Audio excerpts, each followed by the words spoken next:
So welcome everybody, सभी का बहुत बहुत शुक्रिया आप सभी लोग ज्वाइन किए हैं। I would like to just know whether am I audible clearly, Snehal ma'am? Yes, you are audible. So सभी का मैं स्वागत करता हूं पीपल टू पीपल के द्वारा, पीपल टू पीपल संस्था के अंतर्गत। और साथ ही साथ डॉक्टर स्नेहल मैडम यहाँ पर उपस्थित है, उनका भी मैं स्वागत करता हूँ शब्द सुमनों द्वारा। और निश्चित ही हम अभी आगे बढ़ते हैं, शुरुआत करते हैं। हमारे जो जितने भी शुभ चिंतक है, भाई बहन है जो जुड़ना चाहते हैं, वे निश्चित ही जुड़ने वाले हैं। अभी स्वाति जी भी जुड़ गई है, स्वाति राउत, तो वो भी बहुत अच्छी बात हो गई है। कुछ देर के बाद हम उनको भी सुनने वाले हैं।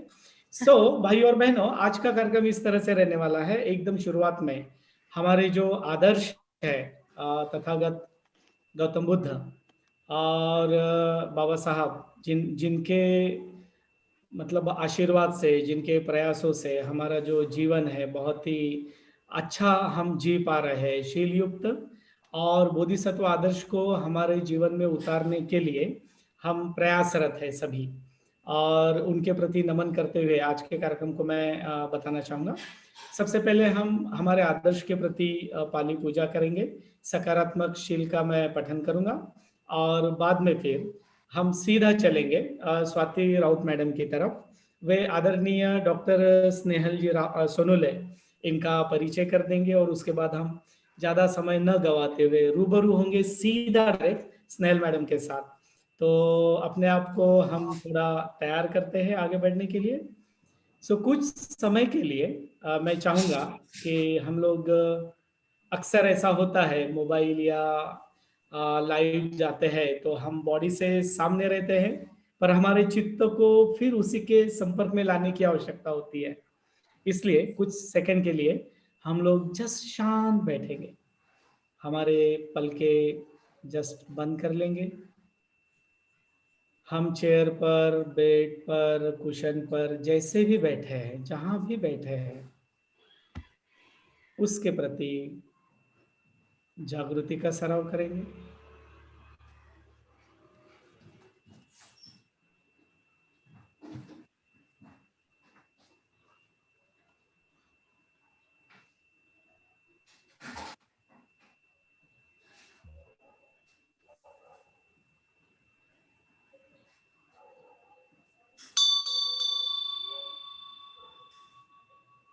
कुछ समय के लिए केवल शांत बैठते हैं और चित्त से संबंधित कुछ कुशल भावनाओं का विकास करते हैं, जैसे स्वयं का आनंदी स्मित चेहरा अपने मनपटल पर ले आइए।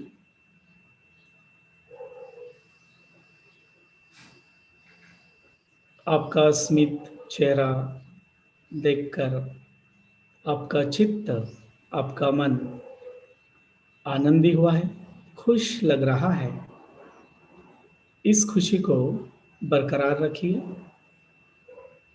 स्वयं के प्रति की यह जो मैत्री है, और इसे वृद्धिंगत कीजिए, बढ़ाइए। मैं सुखी रहूं, और अनुभव कीजिए सुख की अनुभूति को। मैं दुख मुक्त हूं, अनुभव करने का प्रयास कीजिए। आपका सारा दुख, शारीरिक, मानसिक, भावनिक, बौद्धिक, उससे आप अलिप्त हो रहे हैं, मुक्त हो रहे हैं।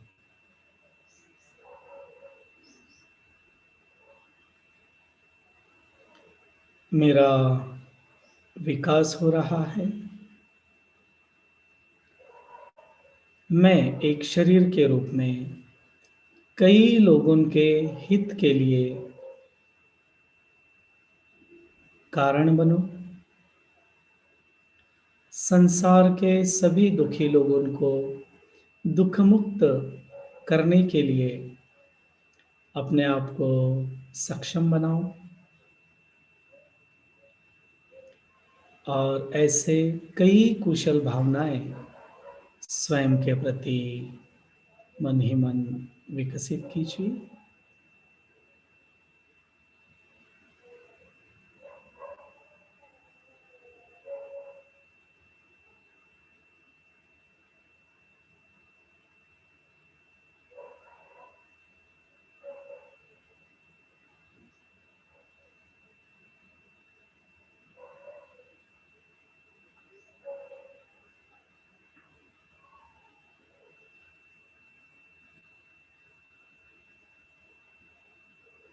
अपना चित्त शांत है,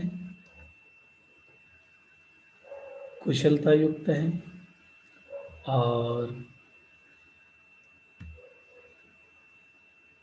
आपका चित्त मैत्री से भरा हुआ है, उसे अनुभव कीजिए। यह मैत्री आपके करीबियों के प्रति, यदि हम फीमेल हैं तो फीमेल के प्रति, यदि हम मेल हैं मेल के प्रति, हम उम्र लोगों के प्रति, अपने करीबी लोगों के प्रति यह कुशल भावना व्यक्त करिए जो आपके लिए त्रयस्थ है, उनके प्रति, जिनसे किसी कारणवश छोटी मोटी अनबन हो जाती है और उनके प्रति हमारे मन में कटुता हम अनुभव करते हैं, ऐसे व्यक्ति के प्रति और संसार के सभी जीवों के प्रति सकारात्मक भावना को विकसित करिए। संपूर्ण सृष्टि दुखमुक्त हो, सृष्टि के सदृश्य अदृश्य सभी प्राणी मात्र जीव सत्व सदा सुखी रहे, वे दुखमुक्त रहे, सब समृद्धशाली बने, कोई भी सत्व किसी भी तरह से दुखयुक्त जीवन से मुक्त बना रहे, हर इंसान एक दूसरे के लिए मददगार साबित हो, यह सृष्टि शिलाचरण से, करुणा से भरी रहे, सभी को सुख प्राप्त हो। हम सभी जीव आनंददायी सुखदायी ऐसा जीवन बिताए, यह सकारात्मकता बनाए रखिए।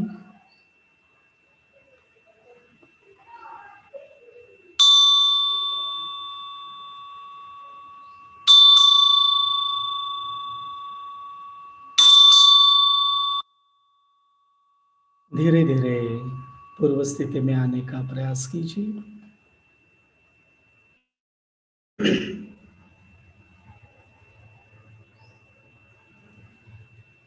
आदर्शों के पूजा के लिए तैयार होइए।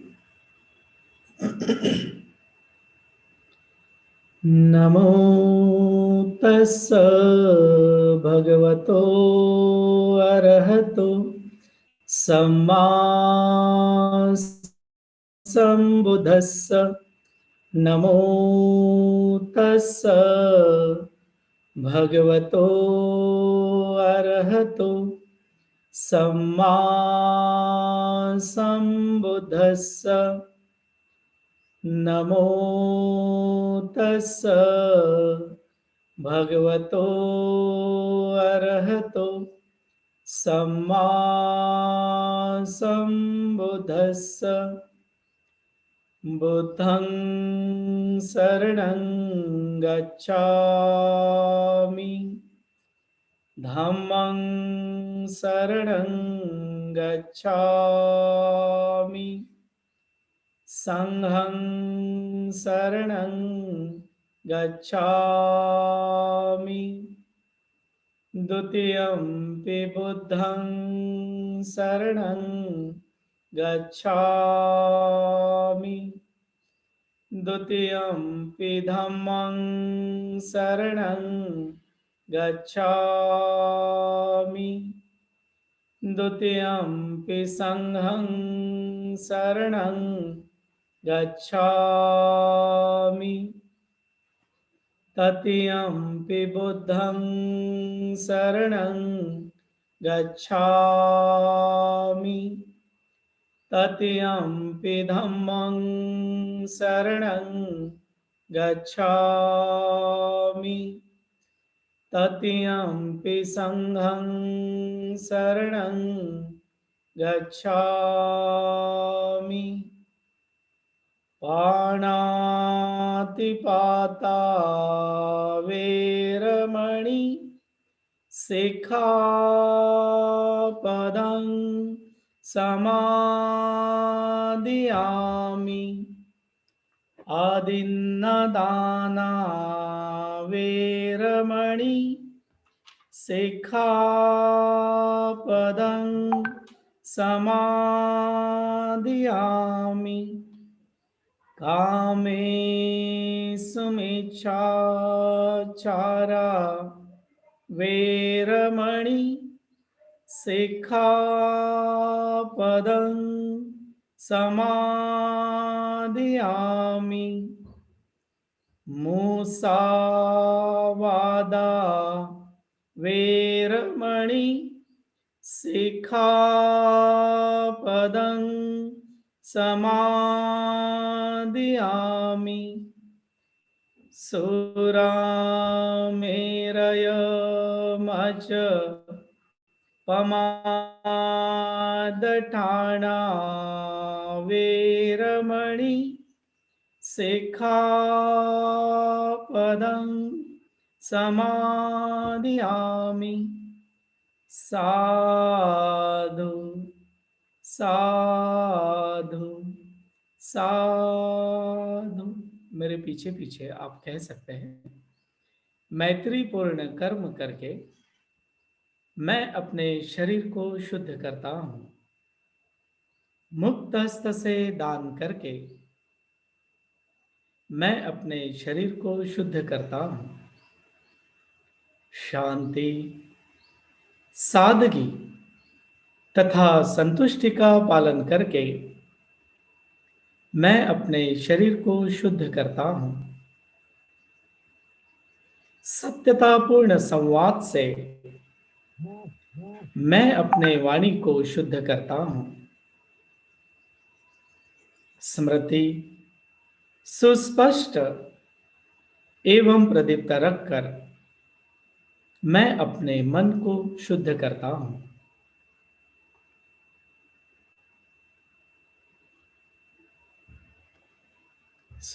सभी का धन्यवाद। इसके बाद हम पूर्व स्थिति में आते हुए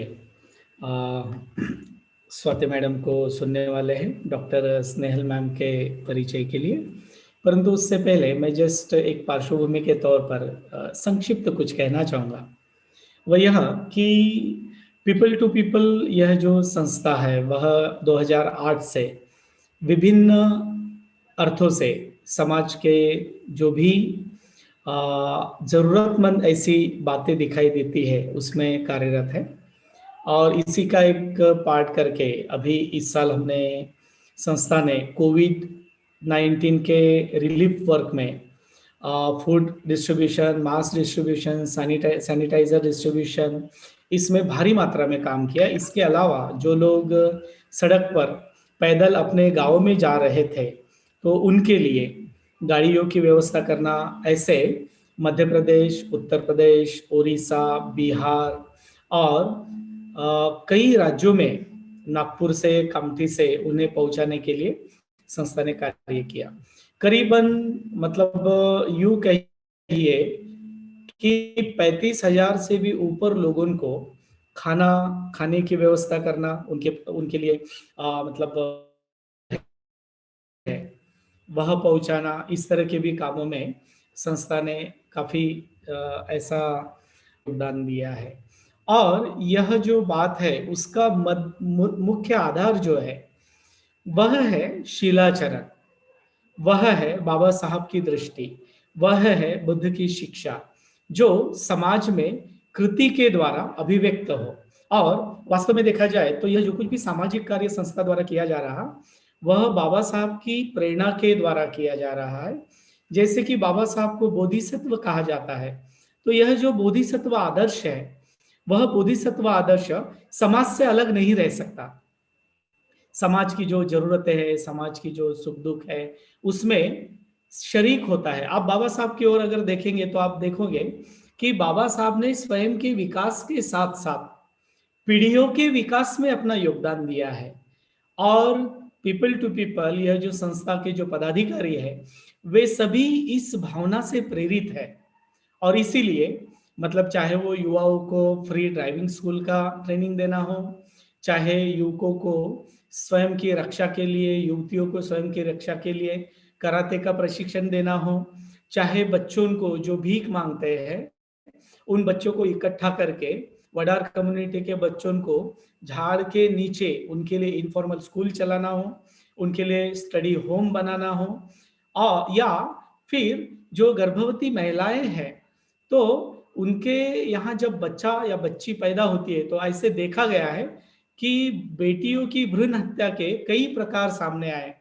तो ऐसे इश्यूज पर कार्य करना हो, या फिर महिलाओं को बचत गट के माध्यम से स्वयं के पांव पर खड़ा होने के लिए, स्वावलंबी बनने के लिए, उन्हें आत्मनिर्भरता के लिए ट्रेनिंग देना हो, या उन्हें व्यवसाय शुरू करके देना हो, इस तरह के कामों में संस्था ने योगदान किया है। फिर चाहे वह भंडारा में लर्निंग क्लब के माध्यम से हो, अमरावती में लर्निंग क्लब के माध्यम से हो, मुंबई भांडुप की जो श्यामनगर झोपड़पट्टी है उसके बाजू में खुले आसमान के नीचे बच्चों को एजुकेशन के लिए मदद करना हो, इन सभी तरह के और कई ऐसी चीजें हैं जो मैं आपको नहीं बता पा रहा हूं। ऐसे कई एरियाज में संस्था ने अपना योगदान देने का पूरा कार्य किया है। किस कारण से? केवल बाबा साहब के प्रति की एक निष्ठता, बुद्ध के प्रति की एक निष्ठता, और यह जो शिलाचरण है और बाबा साहब की दृष्टि है, प्रत्यक्ष कृति में उतारने के लिए संस्था द्वारा कार्य किया जा रहा है। तो संस्था द्वारा जो भी कार्य किया जाता है वो प्रसिद्धि के लिए नहीं, ना ही स्वयं की प्रशंसा के लिए, बल्कि जो शिलाचरण है वह चरण समाज में जरूरतमंद लोगों के प्रति अपनी कृतज्ञता व्यक्त करते हुए उनकी जरूरतें पूरी करने के लिए शिलाचरण का आधार और उसकी अभिव्यक्ति, इस तौर पर यह सब कार्य किया जा रहा है। और मैं निश्चित ही यह भी बताना चाहूंगा कि यह भी जो आज का जो योगदान है जो डॉक्टर स्नेहल मैडम कर रही है, वह योगदान इसी का एक पार्ट है कि समाज में लोगों को जानकारी रहे। मुझे बहुत अच्छे से याद आता है, मेरे दादा ने मेरे पिताजी को कई आयुर्वेद की बातें बताई। मेरे पिताजी ने मुझे बताया, जब मैं पतंग के पीछे दौड़ता था, बच्चा हुआ करता था तब, और पैर में कांटे चुभते थे, कांच रुकता था, पत्थर चुभते थे, तो मेरी माँ अगर मेरा कांटा नहीं निकल रहा हो या पाव का, या मेरे पिताजी या मेरी माँ कहती थी थोड़ा सा उसको साफ कर लो सुई से, और जा रुई का दूध पकड़ ले, वो पत्ता तोड़, और वो जो रुई नाम की जो वनस्पति दूध अपने उस जख्म पर रख और थोड़ी देर बैठा रहे, अपने आप कुछ देर के बाद कांटा जो चुभा हुआ है वो उभर आएगा। और मैं देखता था कि हाँ कांटा ऊपर आया, और मैं बहुत आसानी से निकाल लेता था। मुझे ये सब बातें मिरेकल लगती थी क्योंकि मैं बच्चा था, समझता नहीं था। लेकिन मैं देखता हूँ कि मेरे आगे की जो पीढ़ी है, मेरे जैसे ऐसे कई पालक है जो आगे की पीढ़ी को बता नहीं पाते कि करना क्या है, स्वयं को भी नॉलेज नहीं होता और वो दूसरों को भी बता नहीं पाते। इसलिए यह जो कार्यक्रम के माध्यम से हमारे सबके बीच एक अवेयरनेस बढ़े, और यह अवेयरनेस बढ़ने के साथ साथ जरूरी नहीं है कि अगर 50 साल का हो गया, मुझे अभी बच्चे पैदा नहीं करने हैं, इसका मतलब ऐसा नहीं होता है कि मेरे बेटे हैं, मेरी बहुएं हैं, मेरे रिश्तेदार हैं, मेरे में अगर वह नॉलेज है तो मैं उन्हें वह नॉलेज बता सकता हूं ताकि वे उसे पास ऑन कर सके। और ये इस तरह का एक मतलब समाज में अपना योगदान रहे, उस अर्थ से भी इस प्रोग्राम की ओर हम देखते हैं। तो भाइयों और बहनों, प्रस्तावना के तौर पर इतना आज के लिए काफी है। मैं स्वाति राउत मैडम से विनती करना चाहूंगा कि वे डॉक्टर स्नेहल सोनुले मैम इनका परिचय करा दे, और उनके लिए इसके बाद मैं समय रखना चाहता हूं। तो स्वाति मैडम। धन्यवाद, आपने मुझे ये अपॉर्चुनिटी दी कि मैं डॉक्टर स्नेहल मैडम का इंट्रोडक्शन कर सकूं। आप सभी को मेरा सप्रेम जय भीम। मेरा नाम स्वाति राउत है, मैं गुड़गांव में फिलहाल स्थित हूँ। डॉक्टर स्नेहल मेरे करीबी जानने वालों में से है। डॉक्टर स्नेहल जी ने अपना जो ग्रेजुएशन है, मतलब BAMS की जो डिग्री है, वह पुणे के एक नामी कॉलेज से ली है। इट मीन्स उनका जो आयुर्वेदाचार्य जो पदवीधर है, वो उन्होंने पुणे के एक नामी कॉलेज से लिया है। और उसके बाद उन्होंने मास्टर्स इन क्लिनिकल रिसर्च भी मुंबई के एक बड़े नामी कॉलेज यानी कि KEM हॉस्पिटल से किया है। उसके बाद उन्होंने एक diploma in emergency medical services का अत्यंत आवश्यक ऐसा कोर्स भी किया है। यह सब मैं इसीलिए बता रही हूँ, यह सब हमें उनके निरंतर विद्या ग्रहण करने के स्वभाव के बारे में बतलाता है। ठीक है, जो कि किसी भी एक डॉक्टर पदवीधर के लिए बेहद जरूरी है। डॉक्टर स्नेहल जी एक एक्सपीरियंस आयुर्वेदिक कंसल्टेंट है और उनकी विशेषता गायनी यानी कि स्त्री रोग, digestive problems, pain management, obesity, thyroid, piles, hair and skin problems और आयुर्वेदिक डाइट प्लान, और जैसे इम्यूनिटी बूस्टिंग का जो प्रोग्राम है, जो कि आज के कोविड सिचुएशन में अत्यंत महत्वपूर्ण हो चुका है, यह सब उनके विशेष विभाग है। और इन सब के अलावा डॉक्टर स्नेहल जी एक बहुत अच्छा गर्भ संस्कार का सेशंस देते हैं। वह एक गर्भ संस्कार और योगा कंसल्टेंट भी है। गर्भ संस्कार के वह प्रैक्टिकल और ऑनलाइन सेशंस भी कंडक्ट करते हैं। और यह सब मैंने खुद अनुभव किया है। मैंने स्वयं उनके गर्भ संस्कार के सेशंस लिए हैं और अपने अनुभव से मैं यह सबको कहना चाहूंगी कि डॉक्टर स्नेहल जी का गर्भ संस्कार का सेशन जो है, वह मोस्ट रिकमेंडेड सेशंस में मैं कहूंगी। एक्चुअली मेरा भी बेटा 1.5 साल का है, छोटा। मेरे प्रेगनेंसी में उनके जो भी गर्भ संस्कार के सेशंस थे, वह मेरे लिए अत्यंत महत्वपूर्ण साबित हुए। और प्रेगनेंसी में हम महिलाओं को जिन विविध समस्याओं से गुजरना पड़ता है, वह कोई भी समस्या हो सकती है, शारीरिक या मानसिक। उन सब समस्याओं को डॉक्टर स्नेहल जी बड़े ही शांततापूर्ण सुनते हैं। और कोई भी डॉक्टर को, मतलब ये जो लिसनिंग स्किल है, ये मैं कह रही हूँ, जो लिसनिंग स्किल है, वह उनके स्वभाव का एक्चुअली एक विशेष पहलू है। और कोई भी डॉक्टर अगर किसी भी चीज को, कोई समस्या को अगर अच्छे से सुन सकता है, तो वह उसका बहुत सटीक निवारण भी देगा। तो यह मैंने खुद के अनुभव से आप सबको बताया है। और वह काफी सहजता से कोई भी पहलुओं को समझ के हमें उसका निवारण हमारे जो दैनंदिन जीवन में कैसे उतारना है, उसको बड़े ही सहजता से समझाती है। और डॉक्टर स्नेहल जी का स्पिरिचुअल प्रैक्टिस जो है, वह भी बहुत अच्छा है उनका। और काफी दिनों से वह संघ से भी जुड़ी हुई है, और जिसके कारण वह हमारे कोई भी समस्याओं को, फिर से मैं दोहराना चाहूंगी कि बहुत शांतता पूर्वक सुन के उसका सटीक निवारण हम सबको दे सकते हैं।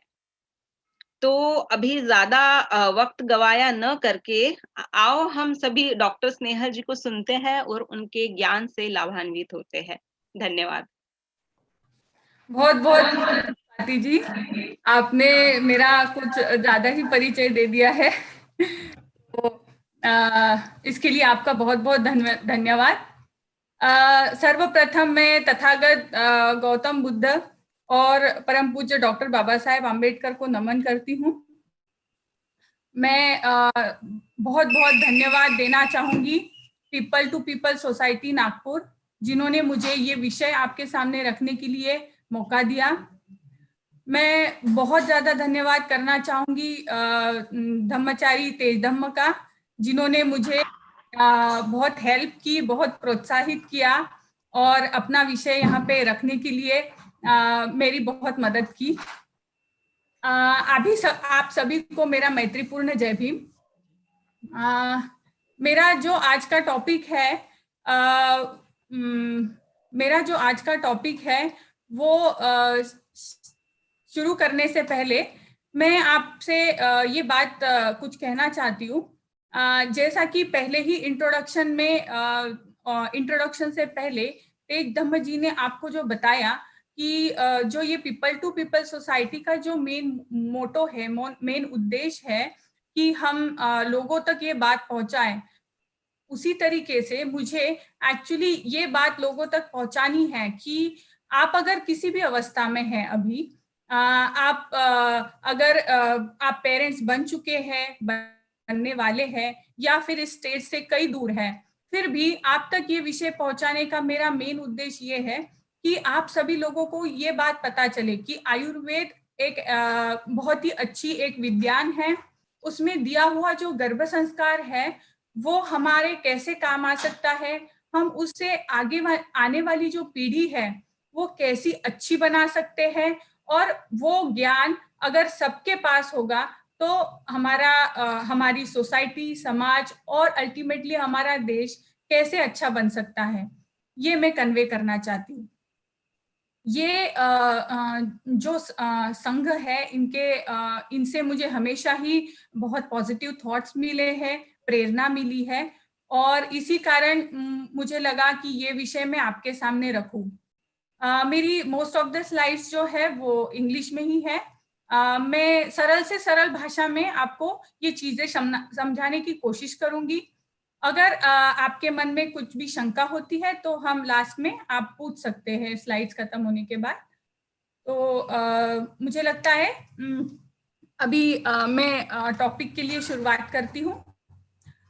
गर्भ संस्कार मेन टॉपिक में जाने से पहले मैं आपको थोड़ा सा ब्रीफ आयुर्वेदा का इंट्रोडक्शन देना चाहती हूँ। आयुर्वेदा क्या है इसके बारे में मैं एक बार आपको समझाना चाहती हूँ। Ayurveda is an ancient system of medicine and actually Ayurveda जो है वो बहुत ही पुराना विज्ञान है। It is originated in India about thousands of years ago and इसका जो मतलब है आयुर्वेदा का, इसका मतलब ही एक्चुअली साइंस ऑफ लाइफ है, मतलब जीवन का विज्ञान। अगर आपको आयुर्वेदा की डेफिनेशन में बताना चाहती हूँ तो चरक संहिता में ये वर्णित है, हिताहितम दुःखम आयुस्तस्य हिताहितम मानम च तच्च यत्रोक्तम आयुर्वेद स उच्यते। इस श्लोक का अर्थ है कि जो हमारा जीवन है उसमें आयुर्वेद किस प्रकार से हम इसे ले सकते हैं। आयुर्वेदा एक ऐसा विज्ञान है जो कि हमारे जीवन में क्या फायदेमंद है, किस चीज से हमें नुकसान है, कौन सी चीज हमें सुखी बना सकती है, कौन सी चीज हमें दुखी बना सकती है, हमारे जीवन के लिए, जीवन काल के लिए क्या अच्छा है क्या बुरा है, ये सब कुछ वर्णित है आयुर्वेदा में। ये सब नॉलेज हमें मिलती है आयुर्वेदा से। ये एक तरीके से बॉडी और माइंड का साइंस है। जैसे एक छोटा सा एग्जांपल अभी धम्मचारी तेज धम्म ने दिया है, वैसे ही कई सारे एग्जांपल्स है, कई सारे मेडिसिन हमारे किचन में अवेलेबल होते हैं जो कि आयुर्वेदा में बहुत ही अच्छी तरीके से वर्णित है। ये अगर हम अपनाएं और हम अगर नेचुरल तरीके से खुद को ट्रीट करें और हम इसी से हमारे सारे डिसीजेस और रोग को ठीक करें तो हमें कोई भी साइड इफेक्ट न होते हुए हम स्वस्थ रह सकते हैं।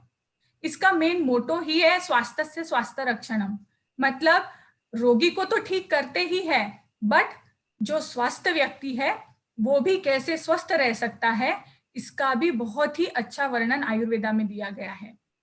तो इसे हमें अपनाना चाहिए। और इस सिस्टम में एक बहुत ही अच्छी बात है जो कि जब हम टेक्स्ट रेफर करते हैं आयुर्वेदा के, तो एक बात मेरे सामने आई जो मैं अभी आपके सामने रखना चाहती हूँ। आयुर्वेदा में चरक, सुश्रुत और वाग्भट ये 3 मेन ग्रंथ है।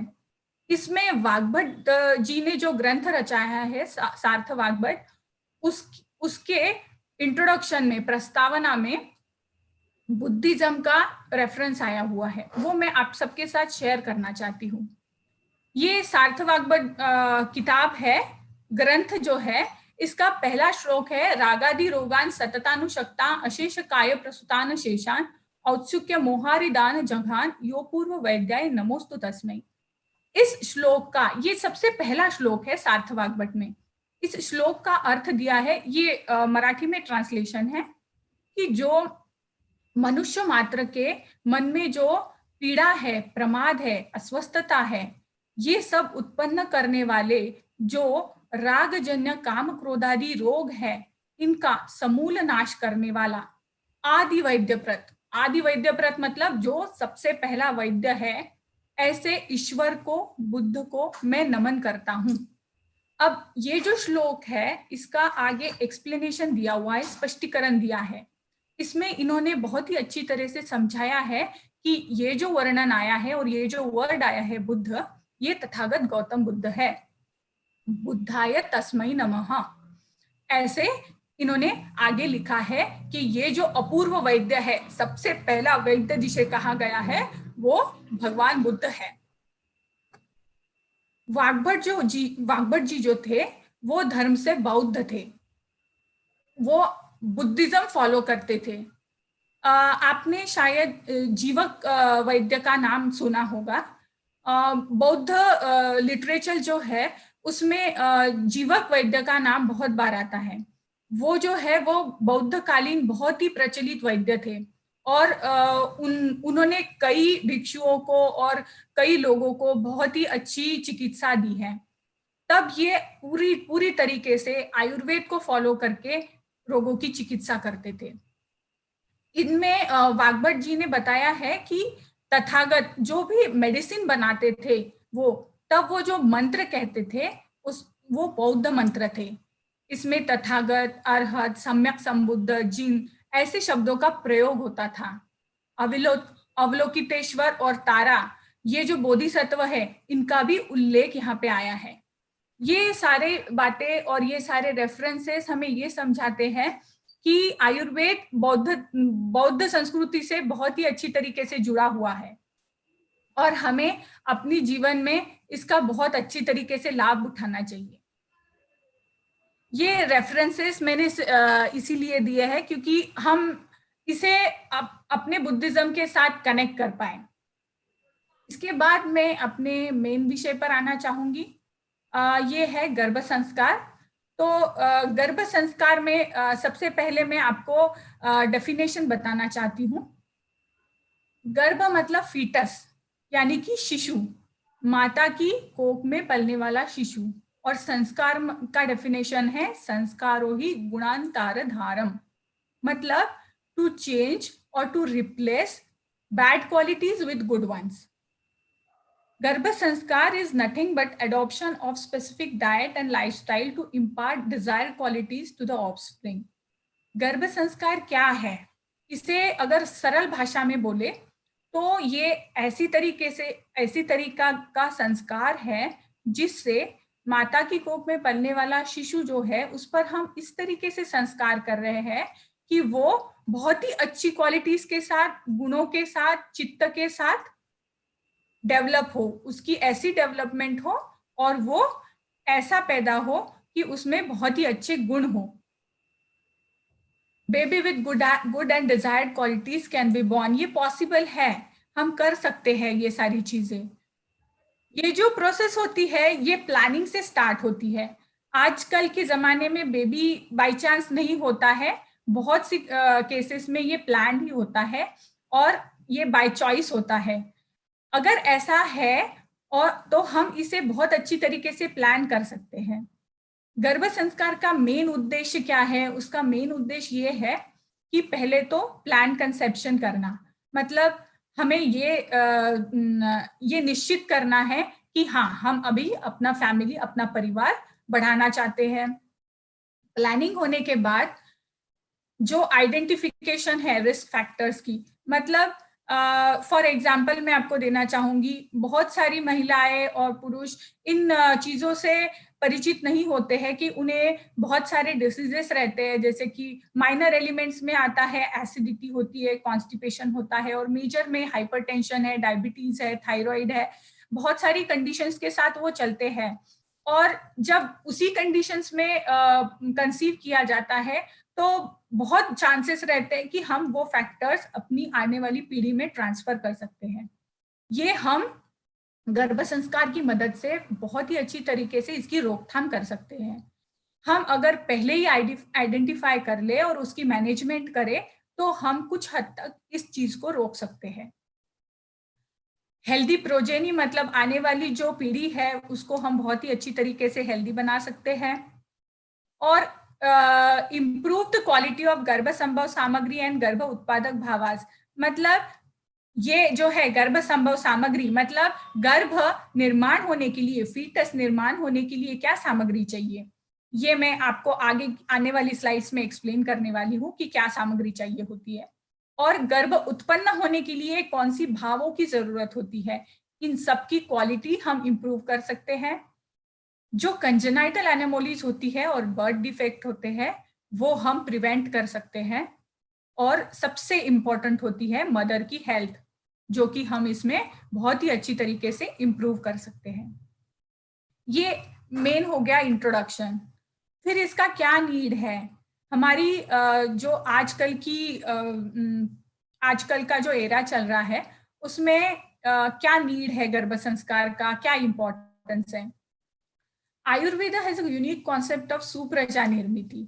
सुप्रजा क्या है, ये वर्ड ही पढ़कर आपको थोड़ा सा अंदाजा लगा होगा। सुप्रजा मतलब क्या, सुप्रजा, सु मीन्स अच्छा और प्रजा मीन्स मानव जाति। सुप्रजा मीन्स अच्छी ह्यूमैनिटी, अच्छी मानव जाति। ये जो है ये बहुत ही अद्वितीय कंट्रीब्यूशन है आयुर्वेदा का ह्यूमैनिटी के लिए। ये सुप्रजा निर्मिति जो है, सुप्रजा में हम क्या बोलेंगे, healthy progeny in terms of physical, psychological, intellectual, spiritual health which is ultimate goal of family, society and nation. वो जो आने वाली पीढ़ी है वो शारीरिक तौर से, मानसिक तौर से, बौद्धिक तौर से और धार्मिक तौर से बहुत ही सक्षम बने, जो कि अपनी फैमिली के लिए, अपनी सोसाइटी के लिए और पूरे देश के लिए एक बहुत ही सक्षम प्रजा बने। ये जो है इनमें सात्विक गुण की बहुत ही आवश्यकता है, सुप्रजा में सात्विक गुणों की आवश्यकता है। मैं थोड़ा सा इसको इलैबोरेट करना चाहूंगी। सात्विक गुण में क्या क्या क्वालिटीज आती है। Brilliance, brilliant, courageous, understanding, impartial, generous, helpful, मतलब वो बहुत ही इंटेलिजेंट है, धैर्यवान है, समझदार है, वो उदार है, बहुत ही मददशील रहते हैं हमेशा, बहुत दयावान है, बहुत ही अच्छे दानी है, प्रामाणिक है, मल्टी टैलेंटेड है, और उनमें ये एबिलिटी है कि वो क्या सही है क्या गलत है इसको पहचान सकते हैं। ये सारी क्वालिटीज जो होती है वो सात्विक गुना वाले व्यक्ति में होती है। ये ऐसे व्यक्ति की हमें आज की करंट सिचुएशन में बहुत ही ज्यादा जरूरत है। आप देख सकते हैं, आप जब भी न्यूज देखेंगे, इंटरनेट खोलेंगे, तब आपको हर बार निगेटिव न्यूज सामने आती है। हमेशा आपके सामने ये आता है कि यहाँ पे चोरी हो गई है, यहाँ पे किसी का खून हो गया है, यहाँ पे ये हो गया है, किसी नारी के साथ अत्याचार हुआ है। ये सारी चीजें जो होती है ये क्यों हो रही है, क्योंकि लोगों में सात्विक गुण कम है। ये समझ नहीं पाती है इनकी बुद्धि कि हमारे लिए क्या गलत है क्या सही है।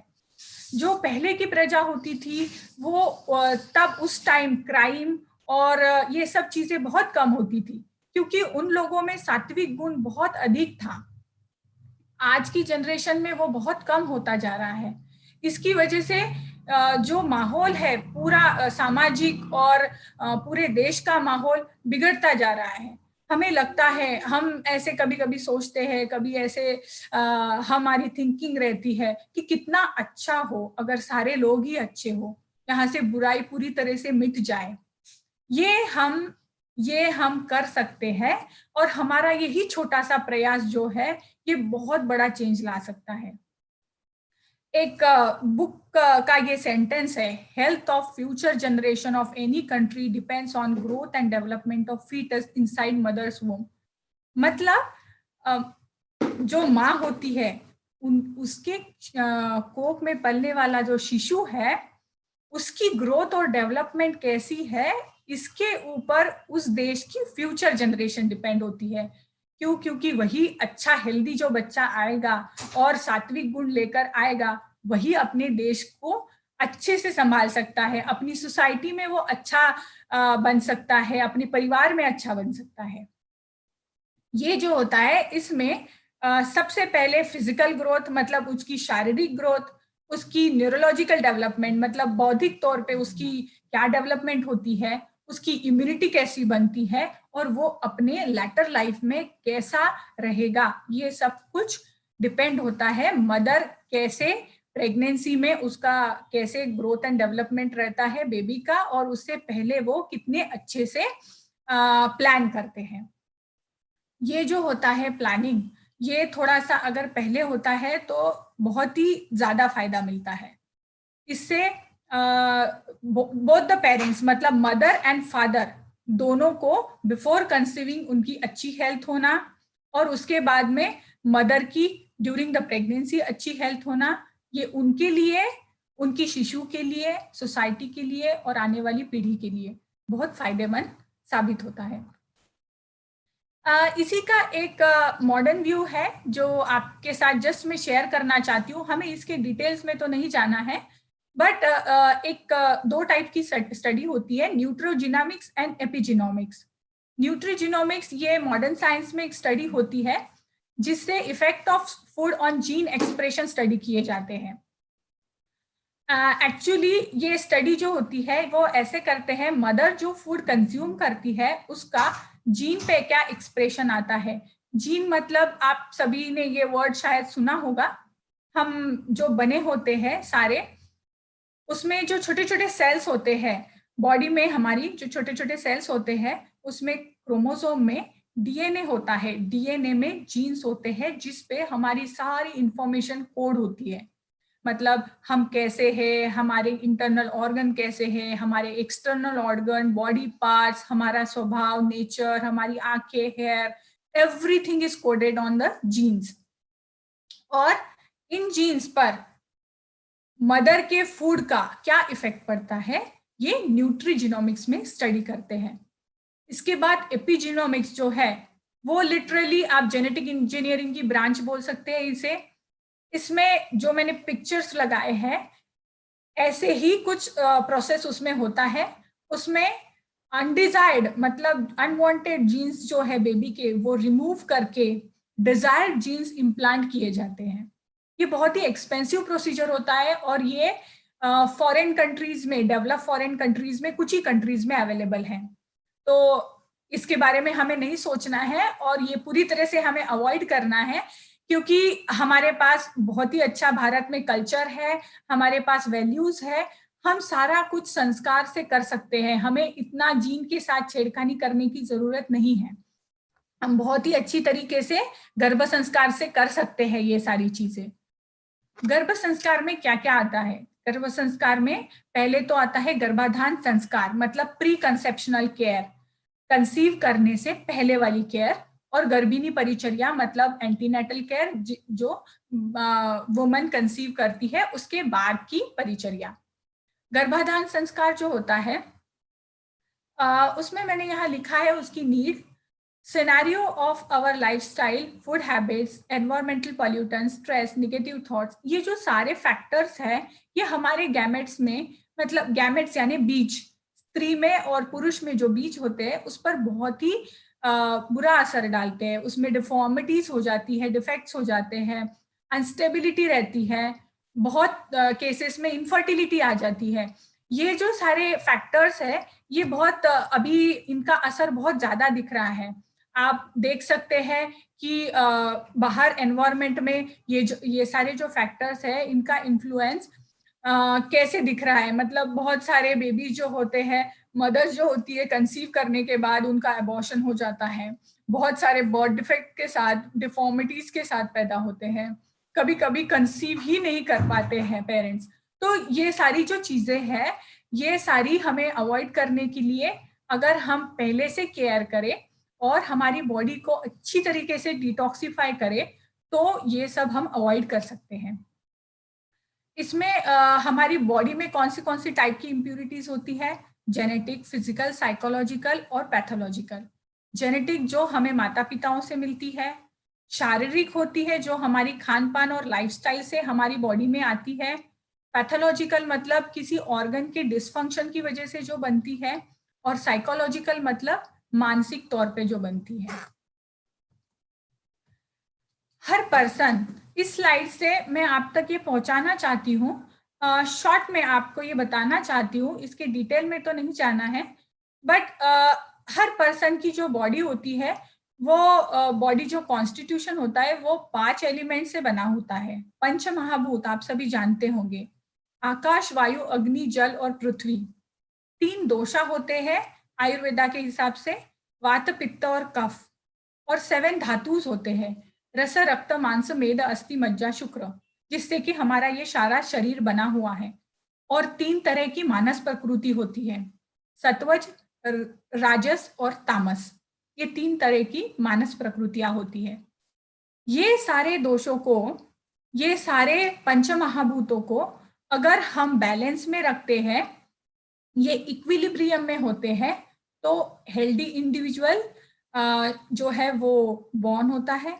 और अगर ये संतुलित नहीं है और अगर पेरेंट्स में ये सारे घटक जो है वो संतुलन में नहीं है और जब उन्होंने कंसीव किया है तब इसका संतुलन नहीं है, तो वो डिसीज में कन्वर्ट होता है। सो हमें इससे ये समझना चाहिए कि ये साइंस बहुत ही डीप है, इसमें एक एक सेल का वर्णन है और किस पे क्या इफेक्ट होने की वजह से हम हेल्दी प्रोजेनी निर्माण कर सकते हैं, इसका बहुत ही विस्तृत वर्णन है। अगर ये सारी चीजें संतुलन में है तो हम हेल्दी प्रोजेनी की तरफ जा सकते हैं। तो अगर हमें हेल्दी प्रोजेनी लानी है, इसमें सबसे पहली अहम भूमिका होती है बीज शुद्धि की। बीज शुद्धि यानी जो बीज होता है, मदर्स में मतलब वुमेन्स में ओवम और मेल्स में स्पर्म, ये बीज है, गर्भ का बीज। तो इसकी हमें शुद्धि करनी है। हम किस तरीके से इसकी शुद्धि कर सकते हैं? तो जब पेरेंट्स बिफोर कंसीविंग अप्रोच करते हैं डॉक्टर्स को, तब हम उन्हें according to the analysis of prakriti हम उन्हें पंचकर्मा सजेस्ट करते हैं कि आपकी बॉडी में ये दोष दुष्ट है या ये धातु दुष्ट है, तो हमें इसकी पंचकर्मा से शुद्धि करनी होती है।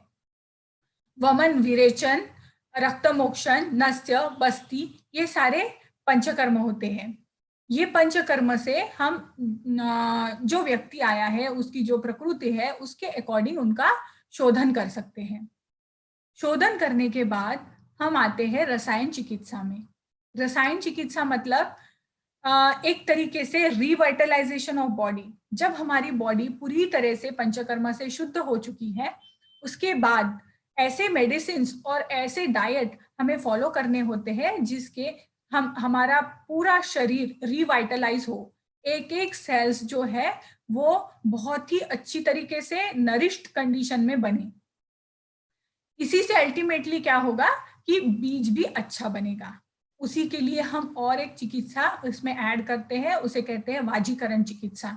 वाजीकरण चिकित्सा में ये होता है कि हम ऐसी औषधियों का प्रयोग करते हैं जो कि जो बीज है माता का और पिता का बीज, वो बहुत ही अच्छी तरीके से नरिश्ड फॉर्म में और बहुत अच्छी क्वालिटी का बने, जिससे कि आने वाला जो शिशु है वो बहुत ही अच्छा बनेगा। इसके बाद आता है मानस शुद्धि। ये बहुत ही महत्वपूर्ण फैक्टर है। ये मैं आगे की स्लाइड में आपको डिटेल में एक्सप्लेन करने वाली हूँ। और उसके बाद आता है योगा, प्राणायाम, मेडिटेशन। योगा, प्राणायाम और मेडिटेशन का भी इसमें बहुत महत्वपूर्ण रोल होता है। और उसके बाद आता है एक्चुअल गर्भाधान विधि। हम मानस शुद्धि के बारे में थोड़ा सा और समझेंगे। जब हम गर्भाधान संस्कार करते हैं तब हम बेसिकली क्या कर रहे हैं, हम पेरेंट्स को, मतलब एक्सपेक्टिंग पेरेंट्स को प्रिपेयर कर रहे हैं फिजिकली और mentally to get healthy progeny, बहुत ही अच्छी आगे की आने वाली पीढ़ी बने, इसके लिए हम दोनों को प्रिपेयर कर रहे हैं। इसमें मैंने आपको बाकी का 2 पॉइंट्स बताए थे। थर्ड पॉइंट था मानस शुद्धि। मानस शुद्धि जो होती है वो होती है आचार रसायन से। इसी को हम अद्रव्यभूत चिकित्सा भी बोलते हैं। ये होती है मेंटल लेवल पे, behavioural modification eight personal level and towards society. ये एक्चुअली ऐसा है, हम इसे इस तरीके से ले सकते हैं, जैसे आप घर में, फैमिली में कैसे बिहेव कर रहे हैं, आप सोसाइटी के साथ कैसे बिहेव कर रहे हैं, और आप अपने कलीग के साथ कैसे बिहेव कर रहे हैं, ये इनमें हमें सुधार लाना है। ये हमें बहुत ही पॉजिटिव तरीके से करना है कि सबके साथ अच्छे से रहना है, सत्य वाचा बोलनी है, और ये सब जो है वो हमारी मानसिक शुद्धि में बहुत लाभकारी होता है। अद्रव्यभूत चिकित्सा मतलब इसमें हम कोई मेडिसिन यूज नहीं कर रहे हैं, किसी भी तरह का मेडिसिन या ऐसे कुछ अलग से विधि नहीं कर रहे हैं, लेकिन हम मानसिक तौर पे शुद्धता कर रहे हैं हर इंडिविजुअल की, और ये हमारी मेंटल हेल्थ अच्छी रखने के लिए बहुत ही अच्छा साबित होता है। इसमें एक मैंने वर्ड लिखा है प्रज्ञापराध। प्रज्ञापराध ये क्या होता है? ये डिसीज का रूट कॉज है, बट ये कोई ऐसी वस्तु नहीं है कि जो मतलब आपने खाई या फिर ऐसा कुछ नहीं है। प्रज्ञापराध ये मानसिक भाव है। प्रज्ञापराध का मतलब होता है, इसका मैं आपको एक सिंपल सा एग्जांपल देना चाहती हूँ। जैसे हम अगर कहीं जाते हैं, हम देखते हैं सिगरेट के पैकेट पे लिखा होता है धूम्रपान आपकी सेहत के लिए हानिकारक होता है, फिर भी लोग धूम्रपान करते हैं वो पढ़कर भी। बहुत सारी लोग बताते हैं, एड्स आती है कि अल्कोहल लेना आपके लिए अच्छा नहीं है, झूठ बोलना आपके लिए अच्छा नहीं है, आपको ये पता है फिर भी आप ये करते हैं, इसे प्रज्ञापराध कहते हैं। ये हमारी मानसिक अशुद्धियां हैं, हमें इन सब चीजों से दूर रहना है, इन सब चीजों से दूर जाना है। तो दोनों भी पेरेंट्स, मदर और फादर, इनको हम बहुत अच्छी तरीके से मानसिक शुद्धि पहले समझाते हैं, बताते हैं, और वही मानसिक शुद्धि ड्यूरिंग द प्रेगनेंसी भी कंटिन्यू रहती है, ताकि आने वाला बेबी भी है वो भी बहुत ही अच्छे विचारों के साथ आगे आए। इसके बाद योगा और प्राणायाम जो होता है, योगा प्रेगनेंसी में तो बहुत ही सिंपल होता है। जो बिफोर प्रेगनेंसी होता है उसमें सारी बॉडी के लिए योगा होता है, बट आफ्टर कंसीविंग बहुत सिंपल योगा स्टेप्स होते हैं। इससे बॉडी को रिलैक्सेशन मिलता है, एंजाइटी रिड्यूस होती है, स्ट्रेस और डिप्रेशन जाता है, और बहुत ही अच्छे पॉजिटिव थॉट्स आप में आते हैं। मेडिटेशन का रोल आप सभी को शायद पता ही है, लेकिन मेडिटेशन ये बहुत ही अच्छी एक माध्यम है हमारी मानसिक शुद्धि करने के लिए। इसे एक तरीके से सत्वावजय चिकित्सा का नाम दिया गया है। सत्वावजय मतलब सत्व के ऊपर विजय। सत्व मतलब जो मैंने अभी सात्विक प्रकृति आपको डिस्क्राइब की थी, बहुत ही अच्छे गुणों वाला व्यक्ति, ये बहुत ही अच्छे जो गुण है इन पर विजय पाने की चिकित्सा है।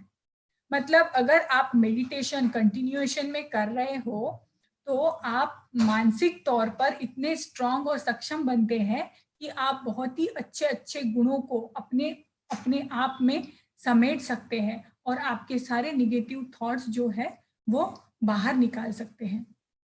इसके बाद आता है षटचक्र शुद्धि ज्ञान।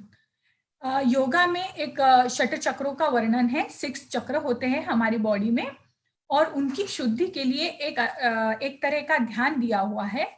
ये ध्यान जो है, ये करने के बाद 6 चक्रों की जो शुद्धि होती है, उसके वाइब्रेशंस, उसकी पॉजिटिविटी हम अपने शरीर में महसूस कर सकते हैं। इसके बाद मैं बढ़ती हूँ गर्भ संभव सामग्री की तरफ। अब ये जो मेरी पहले वाली स्लाइड थी, इसमें मैंने आपको बताया कि 5 फैक्टर्स जो है वो गर्भ संस्कार में हमें इंक्लूड करने हैं। इसमें पंचकर्मा, रसायन चिकित्सा, मानस शुद्धि, योगा, प्राणायाम मैंने आपको बताया। अब जो अगर हमने हमारी शरीर को पूरी तरह से शुद्ध कर लिया है तो हमें क्या जरूरत है, मेन चीजें क्या होती है जिससे कि गर्भ निर्माण होता है। इसे हम आयुर्वेदा में इसकी टर्म है गर्भ संभव सामग्री। ये बहुत ही अच्छी तरीके से नेचर से हम समझ सकते हैं। जब एक बहुत ही अच्छा प्लांट का बीज होता है वो हम अच्छी उपजाऊ जमीन में डालते हैं, उसको पानी देते हैं, उसको जितना चाहिए उतना पानी देते हैं, और ऋतु हवामान जो है वो भी बहुत अच्छी तरीके से अनुकूल होता है, तब जाकर वो पौधा ग्रो होता है और धीरे धीरे जाकर वो अच्छा पेड़ बनता है। यही सेम चीज हमारे शरीर के अंदर होती है। यहाँ पे जो सीड है, बीज है, वो है ओवम और स्पर्म्स, मतलब जो माता में जो बीज होता है उसे हम सीड्स कहते हैं। जो सॉइल है, मतलब जो जमीन है, वो कौन सी है, यूट्रस, मतलब जो गर्भाशय है माता का, उसे यूट्रस को हम सॉइल कहते हैं। और उसके बाद आता है नरिशमेंट। माता जो आहार लेती है, मदर्स जो आहार लेते हैं, उससे जो एमनियोटिक फ्लूइड बनता है उससे बेबी को बहुत अच्छी नरिशमेंट मिलती है। और उसके बाद ये सारी चीजें जो है वो सही टाइम पर अगर मिलके आई, सब एक साथ आई, तो ही अच्छे शिशु का निर्माण होता है।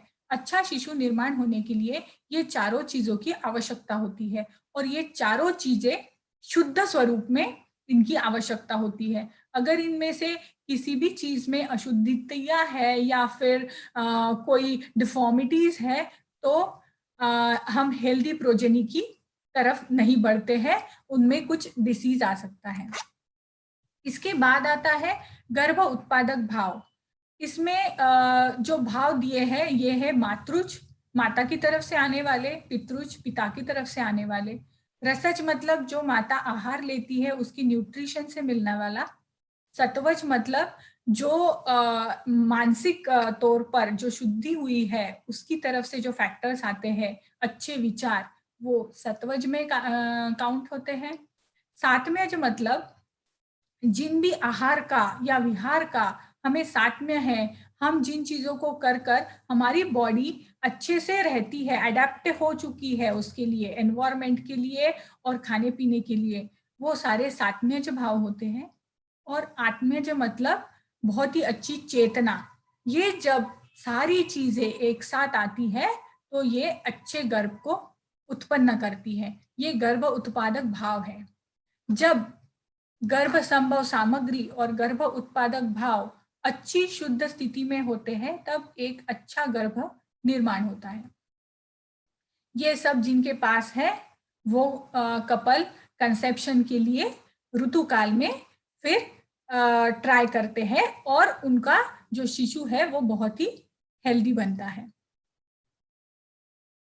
जब कंसीव कर लिया है, अभी एक्चुअल प्रोग्राम का जो है वो टाइम आता है जब मदर ने कंसीव कर लिया है, उसके बाद आती है गर्भिणी परिचर्या।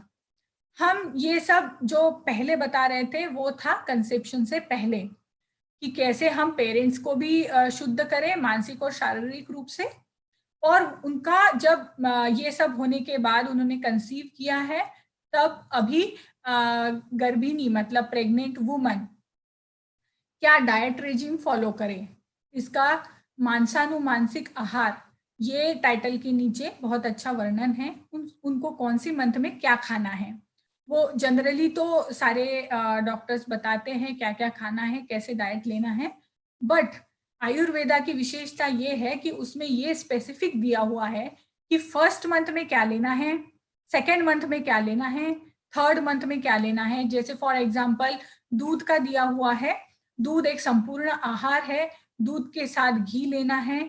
फिर थर्ड मंथ में दूध के साथ हनी और घी लेना है, काऊ घी लेना है, और इन सब का इम्पोर्टेंस भी बहुत ही अच्छी तरीके से वर्णन किया हुआ है कि ये क्यों लेना है, इससे बेबी की कैसी डेवलपमेंट होगी और मदर की हेल्थ कैसे इम्प्रूव होगी।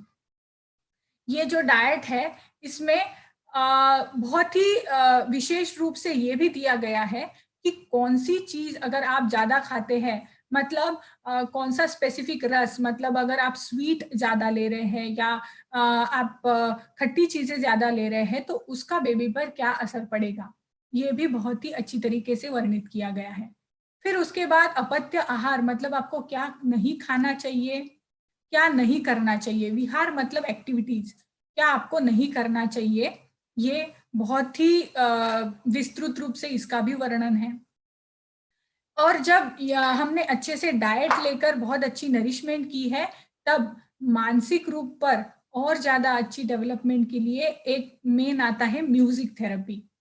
म्यूजिक थेरेपी में अलग अलग तरह के म्यूजिक है जो प्रेग्नेंट वुमन ने सुनने चाहिए, जिससे कि बेबी के ऊपर बहुत अच्छा असर पड़ता है, पॉजिटिव वाइब्रेशन उसके पास जाते हैं। और एक बहुत ही अलग अलग तरीके के म्यूजिक्स भी है। स्पेशल म्यूजिक है जो ब्रेन डेवलपमेंट के लिए होता है, कोई स्पेशल म्यूजिक है जो बेबी की बाकी की ग्रोथ के लिए अच्छा होता है। ऐसे अलग अलग तरह के म्यूजिक जब प्रेग्नेंट वुमन सुनती है तब उनका बेबी बहुत ही अच्छी तरीके से, ये स्टडी है, ये रिसर्च है, मतलब ये बुक में तो दिया हुआ ही है, बट इसकी बहुत ही अच्छी तरीके से साइंटिफिक स्टडी की गई है। और ये प्रूव्ड है कि इन मदर्स ने अगर ऐसे टाइप्स के म्यूजिक सुने हैं, ऐसे टाइप के मंत्र सुने हैं, तो उनकी बेबीज पर कैसा असर आया है। चांटिंग ऑफ मंत्रस मतलब हमें इसको इसी तरीके से लेना है कि repetition of some positive words create very positive vibration inside mother's womb, वो मदर के वूम में भी और मदर के ब्रेन में भी बहुत ही अच्छी एक पॉजिटिव लहरें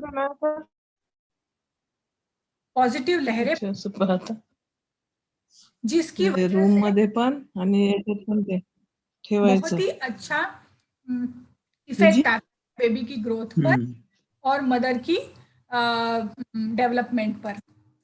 इसके बाद मानस शुद्धि जो है वो मैंने आपको ऑलरेडी एक्सप्लेन किया हुआ है। योगा, प्राणायाम और मेडिटेशन, ये सब हमें प्रीकंसेप्शन में भी, मतलब कंसीव करने से पहले भी और बाद में भी, इनका बहुत ही अच्छी तरीके से हम अगर फॉलो करते हैं तो इन सब का पॉजिटिव इफेक्ट्स हम बेबी पर देख सकते हैं, होने वाले बेबी पर। और इसके अलावा इस प्रोग्राम में वेरियस मेंटल एक्टिविटीज होती है, जैसे रीडिंग ऑफ गुड बुक्स। यहाँ एग्जाम्पल के लिए मैंने एक बुक रखा है, the complete Buddhism for mothers. ये जो बुक है, ऐसी कई तरह की बुक्स है जो कि बहुत ही अच्छी होती है प्रेगनेंसी में मदर्स को पढ़ने के लिए। बहुत सारे जो आइडियल पर्सनालिटीज हैं उनके आत्मचरित्र होते हैं और बहुत पॉजिटिव थिंकिंग वाली, थॉट्स वाली बुक होती है। वो अगर मदर्स पढ़े तो इसका बहुत अच्छा असर बेबी पे होता है और मदर्स पे भी होता है, वो भी स्ट्रेस से दूर रहते हैं। प्रेयर्स, मतलब आप सभी ये फॉलो करते हैं, जानते हैं कि प्रेयर्स का कितना अच्छा पॉजिटिव इफेक्ट हम पे आता है। बेबी भी इसी चीज को आगे की जीवन में, आगे की जीवन शैली में फॉलो करता है। एंजॉइंग नेचर, नेचर से ही हम लोग आए हैं, इस सृष्टि से ही हम लोग आए हैं, तो इसके साथ कनेक्शन रखना हमेशा ही हमारे पूरे ही जीवन काल में आवश्यक होता है। और स्पेसिकली ये टाइम में अगर हम नेचर के साथ अच्छी तरीके से अगर कनेक्टेड है, मतलब हम नेचर में प्रैक्टिकली जा रहे हैं या नेचर की साउंड सुन रहे हैं, उसमें हम इन्वॉल्व हो रहे हैं, तो इसका बहुत ही अच्छा इफेक्ट आता है।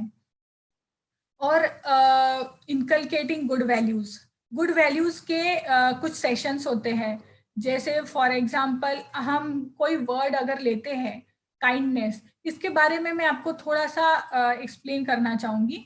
जैसे हम अपनी बच्चों को, सभी लोग चाहते हैं कि अपना बच्चा बहुत अच्छा बने, उसमें बहुत सारी अच्छी क्वालिटीज हो, हम उसको तरह तरह की स्टोरीज सुनाते हैं, हम उसे मॉरल ऑफ द स्टोरी पूछते हैं कि what you gain from the story. तो बच्चा कभी कभी ठीक से बता सकता है, कभी कभी नहीं, कभी कभी वो सीख भी जाता है लेकिन वो फॉलो नहीं कर सकता है। ये जो सारी चीजें हैं ये हमें तभी से सिखानी है उसको जब से वो गर्भ में है, उसके सारे सेंसेस तभी जागरूक होते हैं। हम अगर ये गुड वैल्यूज उसको तभी से सिखाते हैं, तभी से बताते हैं, तो इसका बहुत ही अच्छा इफेक्ट बच्चे के आने वाली लाइफ में होता है। ऐसा समझ सकते हैं आप कि जो शिशु माता की कोख में है वो एक तरीके से अगर हम उसका एग्जाम्पल देना चाहे तो जो कुम्हार होता है, जो मटके बनाता है मिट्टी के, उसके हाथ में जब गीली मिट्टी होती है वो बिल्कुल ही सॉफ्ट होती है, उसको जैसा चाहे वो मोल्ड कर सकता है, उसको जैसा आकार चाहे वो दे सकता है। और जब वो मटका पूरी तरह से बन जाता है और वो सूख जाता है तब वो हार्ड बन जाता है, उसको शेप देना थोड़ा सा मुश्किल होता है और वो बन के अच्छी तरीके से तैयार हो जाता है। ऐसी ही स्थिति होती है जब गर्भ माता की कोख में होता है, वो बहुत ही सॉफ्ट होता है और उसे हम जैसे चाहे मोल्ड कर सकते हैं, जितनी चाहे गुड वैल्यूज उसमें डाल सकते हैं और उसे प्रिपेयर कर सकते हैं एक अच्छा ह्यूमन बीइंग वो बनकर इस दुनिया में आए। और इसीलिए हम एक एक वैल्यूज जैसे काइंडनेस है, जैसे डोनेशन की वैल्यू है, ऐसी एक एक वैल्यूज हम लेकर मदर्स को इसके बारे में इलाबरेट करके समझाते हैं ताकि ये वैल्यूज उनकी बेबी तक पहुंचे। इसके बाद बहुत ही जरूरी होता है मदर का माइंड ऑलवेज प्लीजेंट असना। मदर बहुत ही ज्यादा खुश रहनी चाहिए, उनका माइंड हमेशा प्लीजेंट रहना चाहिए और उनका जो मानसिक स्वास्थ्य है वो हमेशा ही अच्छा रहना चाहिए। तो इसमें सबसे बड़ा रोल फादर का भी आता है। जब हम वहां पे शुद्धि की बात कर रहे थे तो फादर और मदर दोनों की इन्वॉल्वमेंट थी, उतनी ही इन्वॉल्वमेंट फादर की आफ्टर कंसेप्शन भी होनी चाहिए। फादर को बहुत ही अच्छी तरीके से होने वाली माता को सपोर्ट करना है, उनके साथ ऐसे व्यवहार रखने हैं, उनके साथ ऐसी बातें करनी है कि उस जिनसे उनका स्ट्रेस रिलीफ हो, उनमें पॉजिटिव थॉट्स आए और ये सब करके उन्होंने अपनी जो फादर की रिस्पॉन्सिबिलिटी है वो निभानी है। एक इसका छोटा सा एग्जाम्पल मैं आपको देना चाहती हूँ। इसकी एक सिंपल सी स्टडी हुई थी कि फादर जो बेबी के साथ, इसमें एक फैक्टर और आता है जो मैंने यहाँ पे मेंशन नहीं किया है, वो है वूम टॉकिंग। जब प्रेग्नेंट वुमन ये सारी चीजों से गुजरती है, म्यूजिक थेरेपी और सब कुछ वो करने के बाद हम एक स्टेप उनको समझाते हैं कि आपको आपकी बेबी के साथ बातें करनी है। वूम टॉकिंग मतलब फादर को और मदर को दोनों को भी बच्चों के साथ बात करनी है। बात इन द सेंस कि उनके साथ कोई भी पॉजिटिव थॉट शेयर करें, सबसे पहले तो वेलकम करें उनका और उसके बाद पॉजिटिव थॉट शेयर करें। ये इमेजिन नहीं करना है या ये नहीं बताना है कि हम तुझे बहुत अच्छा कपड़े खरीद के देंगे या बहुत अच्छी स्कूल में डालेंगे। ये सारी चीजें उनको मिलने वाली है, उनको पता है, आपको भी पता है।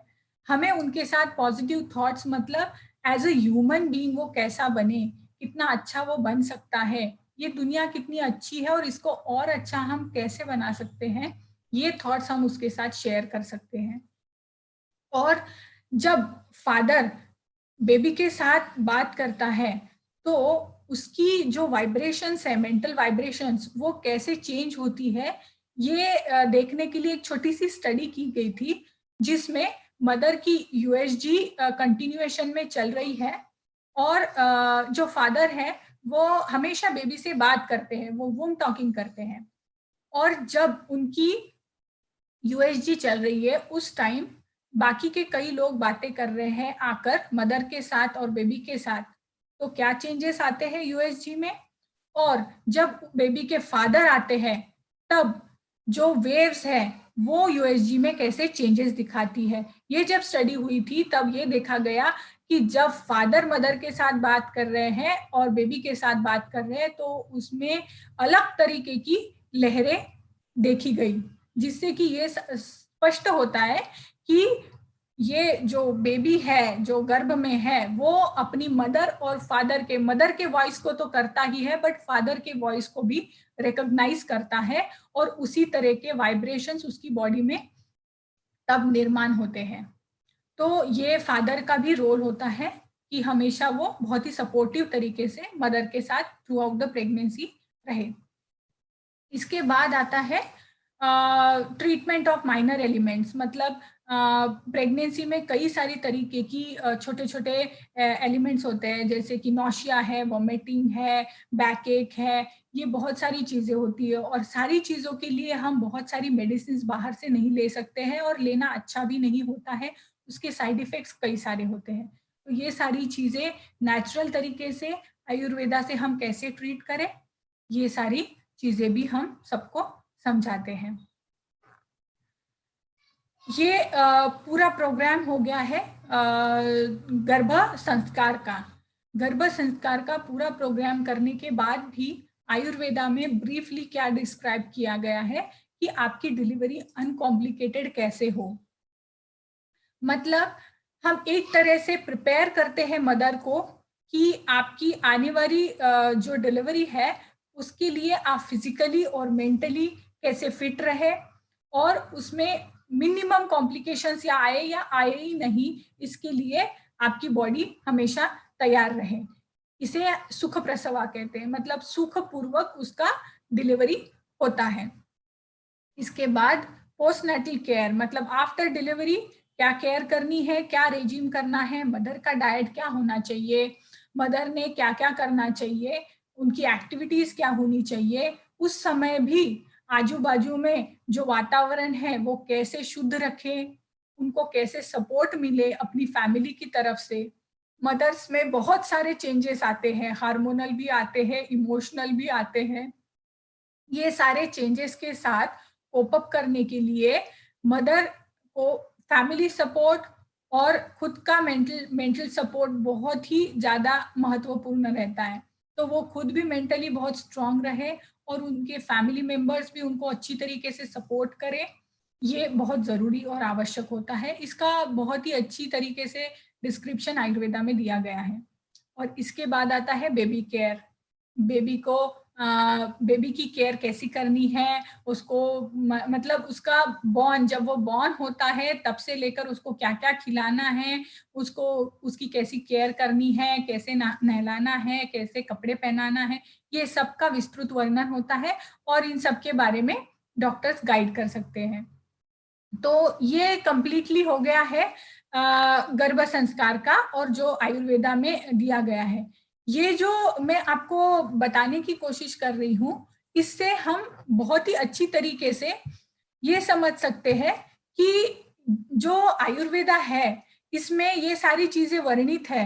हम जो चाहते हैं, जो हम सोचते हैं बहुत बार कि हमारी आने वाली फ्यूचर जनरेशन ऐसी बने कि वो आइडियल हो, हमारा देश अच्छा बने,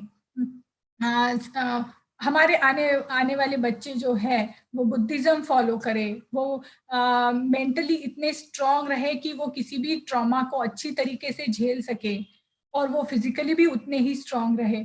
ये सारा हमारा जो थॉट प्रोसेस है, ये जो सारा हमारा सपना है, हम वो इसके द्वारा सच में इसको पूर्ण कर सकते हैं।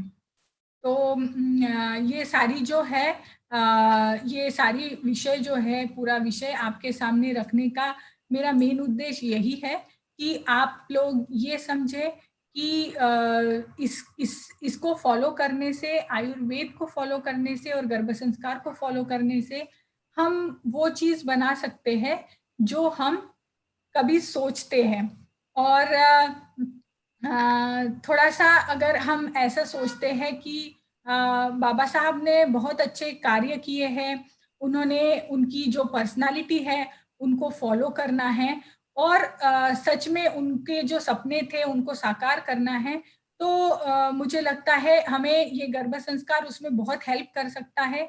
एक तरीके से हम उनकी दी हुई किताबें पढ़कर और उनको आइडियल मानकर ये सारी चीजें सामने ला सकते हैं।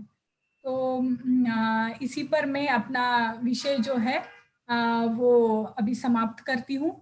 और इसके बारे में अगर आप लोगों को कुछ पूछना है या कुछ क्वेरीज है तो आप पूछ सकते हैं। धन्यवाद।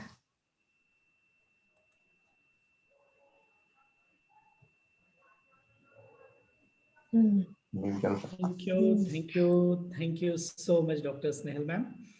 It's really very important. बहुत ही बढ़िया, मतलब आपने चीजों को हम सभी के सामने किया है, काफी क्लैरिटी दी है, और साथ ही साथ एक बुद्धिस्ट पेरेंट होने के नाते हम किस तरह से खुद का प्रिपरेशन और आने वाली जो जनरेशन है उसके प्रिपरेशन में किस तरह से कंट्रीब्यूट कर सके इफेक्टिवली, वो आपने बखूबी हम सभी के सामने पेश किया। मैं आपका तहे दिल से बहुत बहुत शुक्रिया अदा करता हूँ, और मैं चाहूँगा कि ऑडियंस में से जिन्हें भी कोई सवाल पूछने हैं, please feel free to ask questions.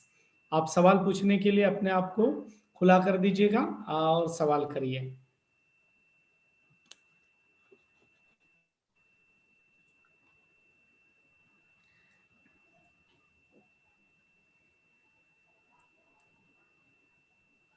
मैंने सिंपल तरीके से और शॉर्टकट में आपके सामने ये विषय रखने का प्रयास किया है। ये एक्चुअली बहुत डीप है, बट जितना मुझे कवर कर सकती थी मैं उतना मैंने करके आपके सामने रखा है।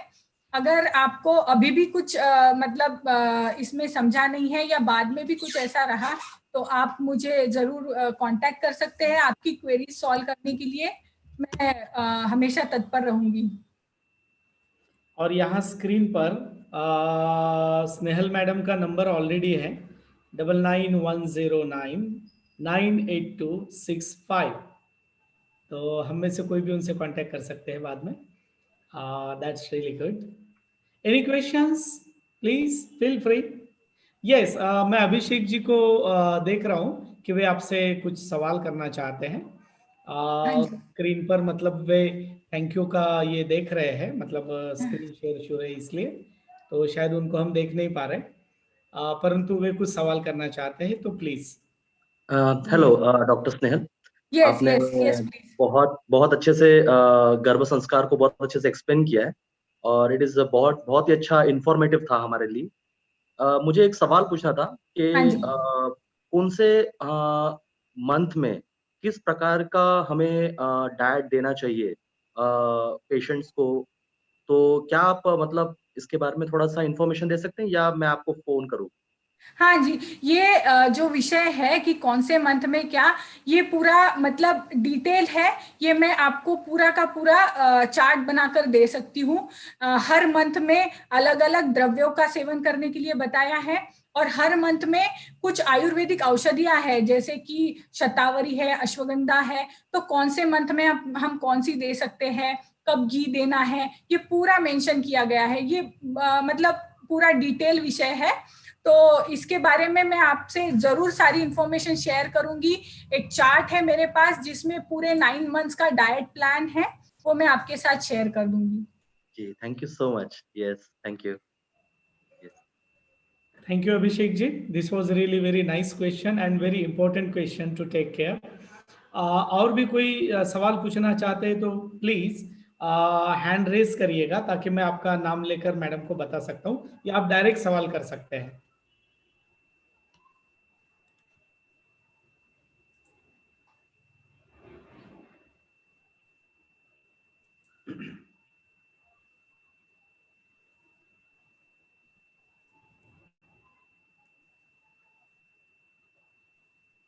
हिचकिचाने की कोई आवश्यकता नहीं भाइयों। हाँ, बोलिए बोलिए। मैं एक सवाल पूछना चाहता हूँ डॉक्टर स्नेहल।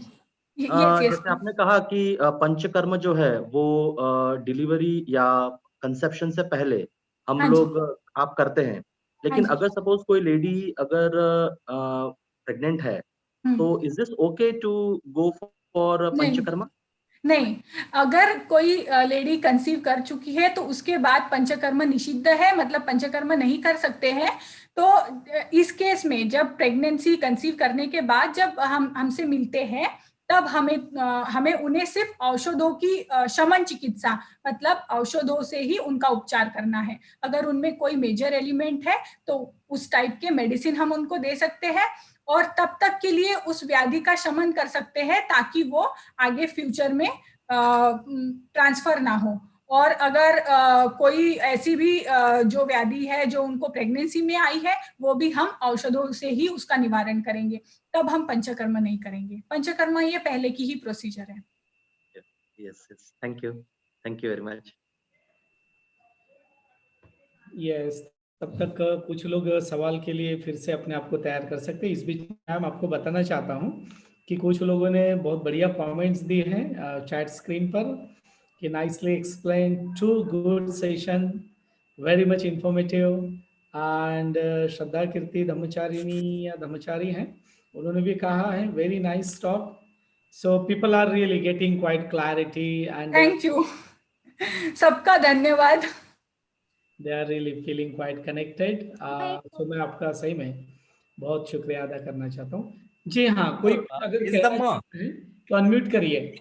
एक सवाल है जी बोलिए।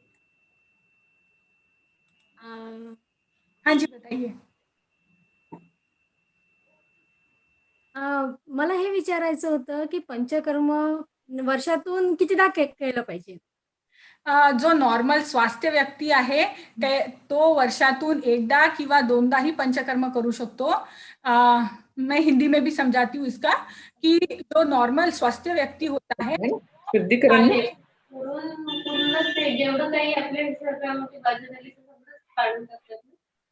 वो साल में एक बार पंचकर्म ले सकता है।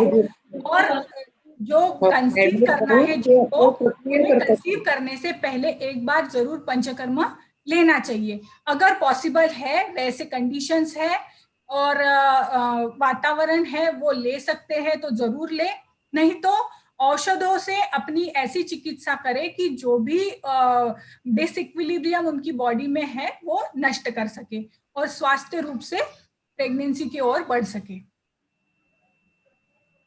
मैडम, पंचकर्म में क्या क्या लेना चाहिए एक नॉर्मल व्यक्ति को, विदाउट प्रेगनेंसी नहीं, ऐसे नॉर्मल ही? हाँ, पंचकर्म एक पूरा अलग टॉपिक है, अलग विषय है। इसमें आपकी प्रकृति एनालिसिस पहले करनी पड़ती है, आपकी पूरी डिटेल हिस्ट्री ले जाती है। जब आप किसी आयुर्वेदिक चिकित्सक के पास जाते हैं जो कि पंचकर्म करता है, तब वो आपसे आपकी प्रकृति एनालिसिस करेगा, आप में वात ज्यादा है, पित्त ज्यादा है कि कफ ज्यादा है, उसके अकॉर्डिंग जो दोषों की दुष्टि है उसके हिसाब से आपको पंचकर्म सजेस्ट किया जाता है। जैसे कि अगर आप में पित्त बढ़ा हुआ है तो आपको विरेचन की जरूरत होती है, जब कफ बड़ा होता है तो वमन की जरूरत होती है, और जब वात बड़ा होता है तब बस्ती की जरूरत होती है। तो वो आपकी दोषों की इम्बैलेंस के अकॉर्डिंग होता है। और नॉर्मल इसमें कर सकते हैं क्या, यानी सिर्फ कोई भी पंचकर्म कर सकता है। मालिश करना और वो स्टीम वगैरह लेना, वो इतना कर सकते हैं ना?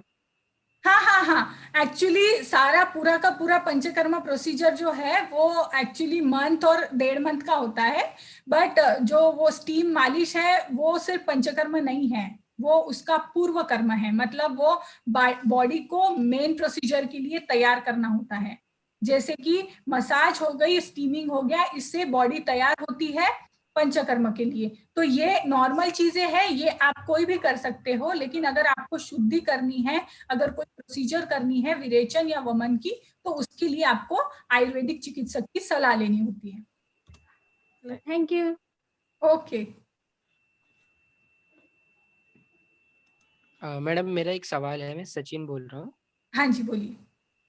हाँ, ये अगर हम आयुर्वेदिक हॉस्पिटल में डिलीवरी होता है क्या, और या फिर आजकल क्या है कि सीजरियन ज्यादा हो रहा है ना, हाँ जी, तो हाँ जी। मतलब नेचुरल डिलीवरी के लिए कुछ हम कर सकते हैं क्या? बिल्कुल कर सकते हैं। ये जो मैंने सुख प्रसवा का जो पॉइंट रखा था लास्ट में, ये वही है। जब हम एक्चुअली आयुर्वेदिक प्रैक्टिशनर्स के भी क्लिनिक होते हैं, हमें भी गायनेक और वो सब सिखाया जाता है, तो उनके भी क्लिनिक्स होते हैं। बट आप जहाँ पे भी हो और जो भी क्लिनिक अवेलेबल हो, आप कहीं पे भी अगर डिलीवरी कराना चाहते हैं तो वो नॉर्मल हो, उसके ज्यादा चांसेस हो, इसके लिए ही हम जब हमारे पास आते हैं तब उनको उस तरीके का डाइट रेजिम और उस तरीके के योगा वो सब और उस तरीके का मेडिकेशन हम देते हैं। जैसे कि जो गर्भिणी होती है वो जब 9 मंथ में जाती है तब हम उन्हें स्पेशल तरीके से कुछ मेडिकेशंस ऐसे देते हैं और ऐसे कुछ आसन्स बताते हैं जिससे कि उनकी बॉडी पूरी तरीके से नॉर्मल डिलीवरी के लिए प्रिपेयर हो और कोई कॉम्प्लिकेशन ना आए। ये जो मैंने मानसिक शुद्धि का भी बताया, इसका भी इसमें बहुत बड़ा रोल होता है। और दूसरा शारीरिक रूप से जो होता है वो हम सपोर्ट देते हैं, और दोनों को मिलाकर बहुत ज्यादा चांसेस बढ़ जाते हैं कि नॉर्मल ही डिलीवरी हो और वो कॉम्प्लिकेशंस में ना जाए। तो इसके लिए हम जरूर प्रयत्न कर सकते हैं। यस मैं अगला सवाल आपके पहले एक प्रश्न है तेजमा। हाँ हाँ हाँ हाँ बोलिए। Good evening doctor Snehal, good evening बोल रही हूँ। येस, मला तुम्हाला हे विचारायचं होतं की बिफोर प्रेग्नेन्सी आपण गुड डाएट घेतो प्रेग्नेन्सी मध्ये बाळ हेल्दी होण्यासाठी, पण बाळ झाल्यानंतर 6 महिन्यापर्यंत काय ईट करायचं की गुड फीडिंग देता येईल बाळाला? तेच मी आता सांगितलं, आफ्टर डिलिव्हरी जे डाएट आणि रेजिम आहे ते पण तुम्ही फॉलो करायला पाहिजे. You should follow everything, means not just during the pregnancy but after delivery also. हे स्पेसिफिक डाएट्स असतात जे आफ्टर डिलिव्हरी फॉलो करायचे असतात. पहिले तुमचं युट्रस नॉर्मल स्टेजमध्ये आलं पाहिजे डिलिव्हरीच्या नंतर, त्याच्यात मिल्क प्रोडक्शन चांगलं झालं पाहिजे. याच्यासाठी आयुर्वेदामध्ये सर्वात मेन मेडिसिन सांगितली आहे शतावरी. शतावरी कल्प आणि शतावरीचे चूर्ण जे आहे ते मिल्क मध्ये मिसळून आफ्टर डिलिव्हरी वुमनला देतात, ज्याने की खूपच चांगलं मिल्क प्रोडक्शन होतं. आणि असे काही योग आहेत, काही औषधं आहेत, मेडिसिन्स आहेत, ज्याने की मदरची हेल्थ पण नॉर्मल स्टेजमध्ये येण्यासाठी हेल्प होते आणि बेबी पण मिल्कद्वारे चांगली नरिशमेंट होते. सो हमें ये सारी चीजें बाद में भी फॉलो करनी होती है. प्रेग्नेंट वुमन का शरीर भी और यूट्रस भी नॉर्मल में आ जाता है और बेबी की भी ग्रोथ बहुत अच्छी तरीके से होती है. Okay, yes, thank you doctor Snehal, thank you. Welcome.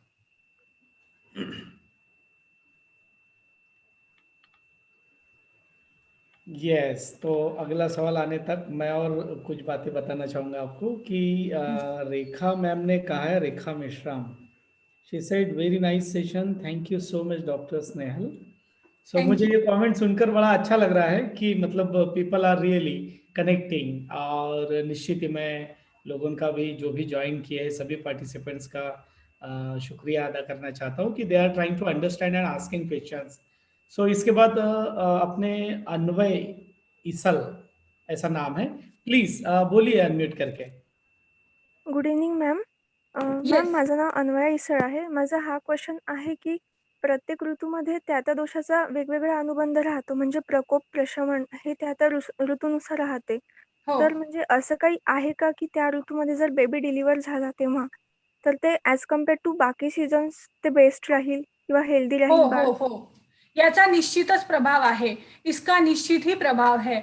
Actually ये थोड़ा सा डिटेल हो गया है, मैं उसमें गई नहीं थी, मैंने आपको ऊपर का समझाया था, बट इसका प्रभाव होता है. जो कालों के हिसाब से जो मैंने ऋतुकाल जो मैंने डिस्क्राइब किया था कि हवामान अनुकूल होना चाहिए, उसमें ऋतु में आयुर्वेदा के हिसाब से जो वात पित्त कफ का चय प्रकोप प्रशम होता है उसके अकॉर्डिंग बेबी डेवलप होता है. जैसे कंसीविंग के टाइम पे अगर वात का मदर के शरीर में और बाहर जो काल दिया है उसमें, मतलब समर चल रहा है, विंटर चल रहा है, कौन सी ऋतु संधि चल रही है, उसके हिसाब से भी बेबी की प्रकृति पर असर पड़ता है. और जब डिलीवरी होती है उसका भी असर बेबी की प्रकृति पे पड़ता है. तो अगर हम बहुत ही अच्छी प्लानिंग चाहते हैं तो हम इसके बारे में भी सोच सकते हैं कि अभी ये बेस्ट काल है और इसमें दोष जो है वो समस्थिति में है, किसी का चय प्रकोप प्रशम नहीं है, या फिर समावस्था में हमने दोष लाए हैं, तब हमें कंसीव करना होता है. इसी के लिए हमें यही संतुलन रखने के लिए हमें बीज शुद्धि करनी होती है और कुछ औषधियां लेनी होती है ताकि हमारी शरीर के अंदर उनका जो चय प्रकोप प्रशम है वो हम कंट्रोल कर सके.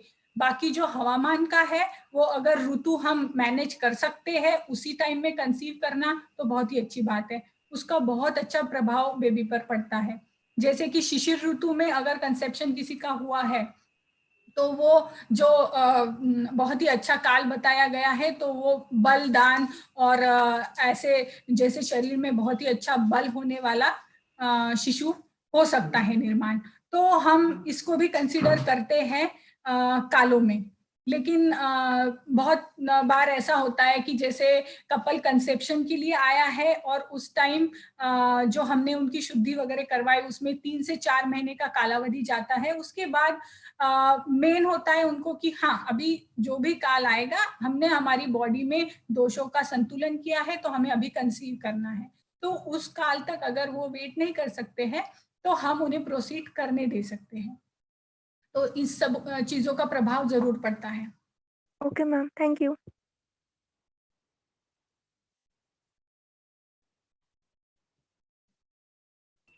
Thank you so much ma'am. इसके साथ साथ कुछ लोगों ने पूछा है चैट पर कि क्या उन्हें यह वीडियो क्लिप या फिर मतलब ये जो रिकॉर्डिंग है दी जा सकती है। ये एक सवाल है आपके लिए। हाँ जी, दी जा सकती है, बिल्कुल, मुझे कोई ऐतराज नहीं है। जी जी। और पूर्णिमा मसने मैम ने आपके लिए ढेर सारी शुभकामनाएं और आपका बहुत बहुत शुक्रिया कहा है, और सेशन के बारे में कहा है कि उन्हें बहुत अच्छा लगा। इसके साथ शैली शर्मा इनका नाम है, वे भी कह रही कि very nice session doctor Snehal. और साथ साथ रत्नवजरी नाम की धर्मचारिणी है जो हिंदी भाषी है, बिहार अपना उत्तर प्रदेश से। वे कह रही कि very nice session, thank you so much doctor Snehal and Tej Dharma ji. Thank you, आप सभी को बहुत बहुत धन्यवाद। सर मेरा एक सवाल है। जी प्लीज। हेलो डॉक्टर स्नेहल, आपने बहुत अच्छे से एक्सप्लेन किया है आयुर्वेद के बारे में। हमको इस बारे में जरा भी पता नहीं था, लेकिन आपने बहुत सारी इंफॉर्मेशन दी है जिससे काफी कुछ समझ में आया है। तो मेरा एक सवाल है कि क्या आयुर्वेद में मर्द अकॉर्डिंगली, जैसे आपने मतलब उसमें एक्सरसाइज के बारे में कुछ बताया नहीं, तो मेरा यही सवाल है कि क्या उसमें कोई एक्सरसाइज रेकमेंड की है मंथ वाइज? हाँ बिल्कुल की है। ओके, तो उसके बारे में आपको थोड़ा सा बताया? जानकारी। हाँ जी, हाँ जी। हाँ, तो मुझे उसके बारे में थोड़ा सा जानना था। हाँ जी, एक्चुअली एक्सरसाइज के बारे में थोड़ा नहीं बहुत बताया है, बट वही कि समय के चलते मुझे आपके सामने सारी बातें रखनी थी। तो पूरा जो रेजिम है जो गर्भ संस्कार का है वो पूरा डिटेल में मैंने आपको नहीं बताया, बट मैंने आपको ये समझाया कि योगा इसमें इंक्लूडेड है। योगा में पूरी एक्सरसाइजेस है जो कि कंसीविंग से पहले भी की जा सकती है और कंसीविंग के बाद की जाने वाली, जिससे कि आपको बैक पेन ना हो और आपकी जो ब्लड सर्कुलेशन है वो सारी बॉडी में बहुत अच्छी तरह से रहे, बेबी की तरफ ब्लड सप्लाई बहुत अच्छे से पहुंचे, आपकी जो डाइजेशन है वो अच्छी रहे और आप नॉर्मल डिलीवरी के लिए अच्छे से प्रिपेयर हो। इन सब के लिए एक्सरसाइजेस है और उसके बहुत डिटेल सेशंस होते हैं। मतलब एक सेशन में मैं आपको सारी एक्सरसाइजेस नहीं समझा सकती हूँ यहाँ पे, but yes surely we can connect later on और मैं आपको सारी एक्सरसाइजेस डीप में समझाऊंगी। 1 to 9 मंथ अलग अलग एक्सरसाइजेस होती है और डिलीवरी के लिए प्रिपेयर होने के लिए अलग एक्सरसाइज होती है। तो श्योरली मैं आपको सारी डिटेल में एक्सरसाइजेस समझाऊंगी। तो मैं आपसे फोन पर बात करूंगी इसके बारे में। Yes surely surely. Okay, thank you. Ma'am मैं कंफर्म करना चाहता हूँ, आपने मैम का नंबर नोट कर लिया है या रिपीट करने के लिए कहा जाए? मैंने नहीं किया, लेकिन इन्होंने किया है तो मैं इनसे ले लूंगी सर। जी जी, ठीक ठीक ठीक, thank you. Okay, thank you sir. एक शांति प्रभा नाम के व्यक्ति है, उन्होंने भी फोन नंबर जानकारी दी, डॉक्टर स्नेहल ऐसा कहा है, तो उनका मैं शुक्रिया अदा करता हूँ। और कोई तो सवाल कर रहे थे, तो please feel free to ask question. This is my phone number if anyone wrote it down.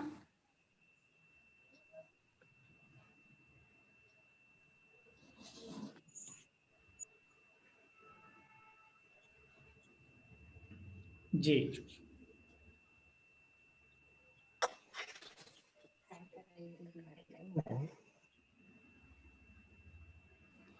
जी, कोई तो जब भी कुछ पूछ रहे थे तो please feel free.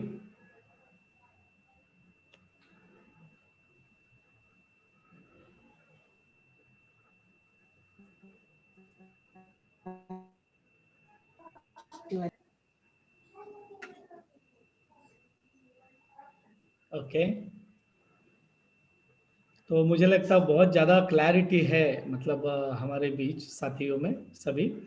I mean, whatever you explained, they really got it. And hope so, मतलब मैं उतना समझा पाई हूँ या दे पाई हूँ शायद, मुझे ऐसे लग रहा है। और किसी का कुछ भी कॉन्सेप्ट क्लियर नहीं हुआ होगा या कुछ समझा नहीं होगा तो पूछ सकते हैं प्लीज, या बाद में भी मेरे साथ कनेक्ट हो सकते हैं कुछ क्वेरी के लिए। यस, बिल्कुल। सो निश्चित ही, मतलब अगर कुछ और सवाल आते हैं तो हम कुछ देर के लिए और रुक सकते हैं। तेजधम्मा सर, मेरा ये सवाल था कि मतलब इसी विषय पर और आगे कोई क्लास होने वाला है या फिर ये एक ही क्लास था? अगर सबके सवाल अगर नहीं है तो आगे नहीं होगा, और अगर सवाल है और अगर समय की मर्यादा है तो हम इसे कंटिन्यू करेंगे। या वो मैडम को अगर कोई और रिक्वेस्ट की जाती है तो निश्चित रूप से इसे फिर से हम दोहराएंगे। और मैं तो चाहूंगा कि सोसाइटी में ज्यादा से ज्यादा अवेयरनेस बिल्टअप हो, और इसीलिए हम चला रहे हैं ऑनलाइन। सो और मैडम उसके लिए खुलकर सामने आए हैं, उन्होंने अपना पूरा योगदान देने की हामी भरी है। तो जैसे सिचुएशन आती है तो निश्चित रूप से इसे कंटिन्यू किया जाएगा, ऐसा मुझे ठीक है। आप बताइए, आपको कौन से टॉपिक आप सुनना चाहती है, इसी से रिलेटेड या कुछ और आपकी है कि आप इस टॉपिक पे बताइए तो मैं उस तरीके से आपको बताऊंगी। जी फिलहाल तो अभी तो मैं कुछ बता नहीं पाऊंगी, लेकिन मैं उस पर थोड़ा चिंतन करती हूँ। अगर मुझे सवाल जरूर क्रिएट होंगे तो मैं आपसे कांटेक्ट करूंगी या फिर सर को बोलूंगी कि इस तरह का फिर से एक आध सेशन हो जाए तो क्लियरिटी और हो सकती है। ओके, डेफिनेटली ओके जी, ग्रेट, जरूर। मुझे लगता है मैम कि हमें कुछ स्पेसिफिक सेशंस की आवश्यकता निश्चित ही पड़ेगी, तो हम उसे कंटिन्यू करेंगे। जी, मतलब बाद में हम इस पर बातचीत कर सकते हैं। सो थैंक यू भावना जी, आपने जो आपकी इच्छा जाहिर की उसके लिए मैं आपका पूरा सर आपका भी बहुत धन्यवाद कि आपने इस तरह का सेशन रखा जिसके बारे में मुझे तो जरा भी पता नहीं था, तो इनके माध्यम से पता चला और मैंने सेशन पूरा ज्वाइन किया और अच्छे से सुना भी। बहुत इंफॉर्मेटिव था, बहुत अच्छा था। वेरी नाइस डॉक्टर स्नेहल, बहुत बहुत धन्यवाद। आप सभी लोगों ने मेरा सेशन बहुत शांतिपूर्वक सुना और उसको समझने की कोशिश की और मेरी इतनी प्रशंसा भी की। इसके लिए मैं आप सभी को बहुत बहुत मनपूर्वक धन्यवाद देती हूँ और ये आशा करती हूँ कि आप सभी के पास जो मैं कन्वे करना चाहती हूँ वो पहुंचा है और हम आगे भी इसी तरह से कनेक्टेड रहेंगे। आप ब्रह्मचारी तेज धम्म के थ्रू मुझे बता सकते हैं, आप अगर कोई विषय चाहते हैं आयुर्वेदा के बारे में या उससे रिलेटेड, या फिर डायरेक्टली मुझे कांटेक्ट कर सकते हैं और हम कनेक्टेड रह सकते हैं आगे इसी तरह से। Thank you. पूर्णिमा जी एक सवाल कर रही है। हाँ बोलिए। हाँ जी बोलिए।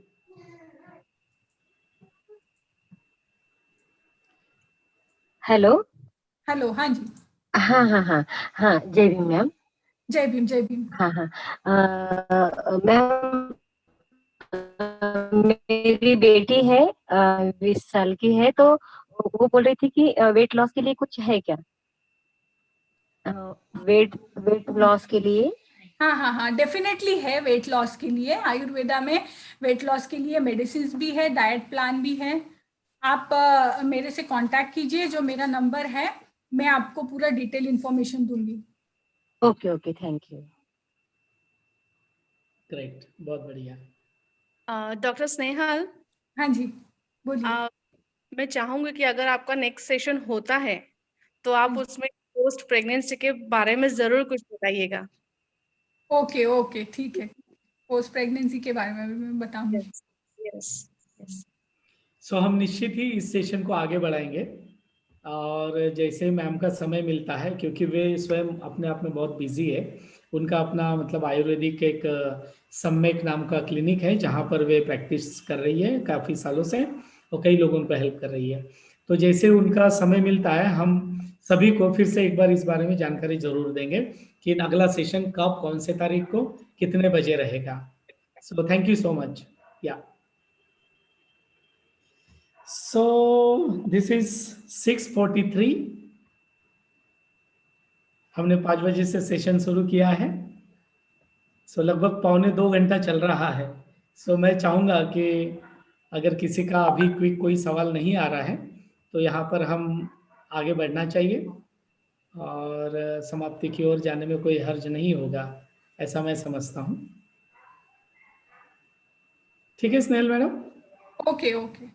सो भाइयों और बहनों, मैं निश्चित रूप से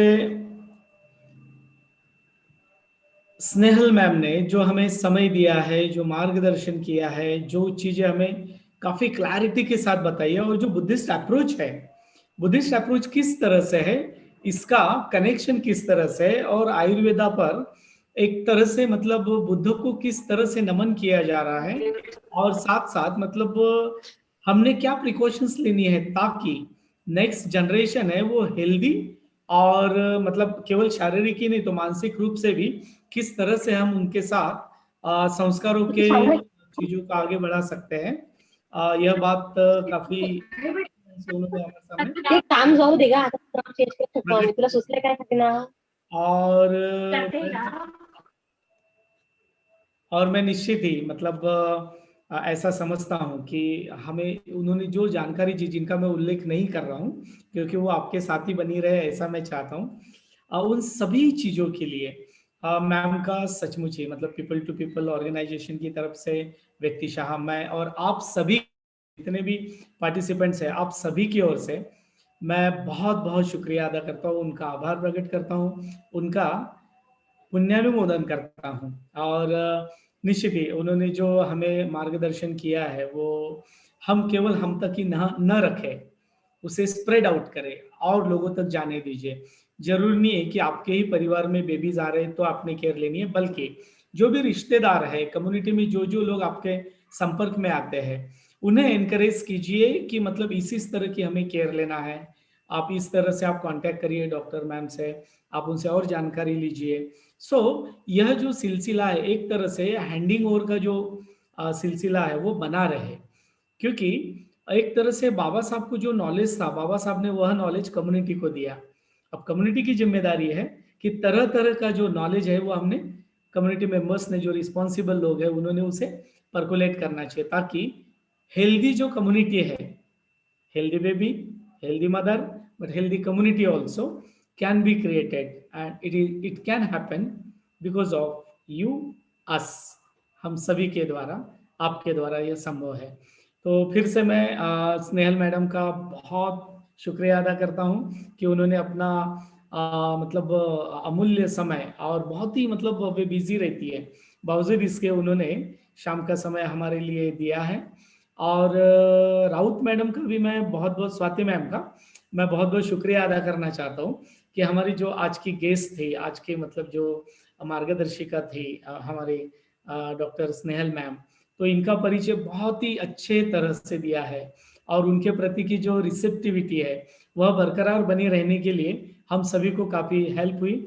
और बहुत बार ऐसा होता है कि जब फ्रेंड्स एक दूसरे को जो लोग जानते हैं वे जब एक दूसरे का परिचय देते तो निश्चित रूप से उसकी कुछ अलग अहमियत होती है, एक पुण्यानुमोदन का भाव होता है, अपनापन होता है, उनके रियल एस्पेक्ट हमारे सामने आते हैं। तो स्वाति मैम का भी मैं बहुत बहुत शुक्रिया अदा करता हूँ, और आप सभी लोग यहाँ पर आज पार्टिसिपेट हुए तो सभी का मैं फिर से बहुत शुक्रिया अदा करता हूँ।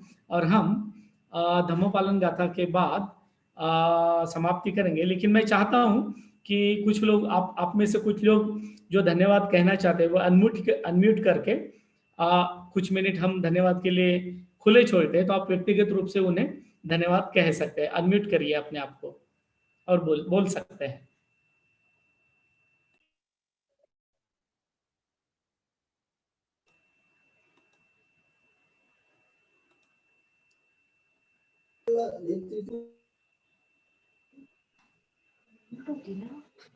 आता झाली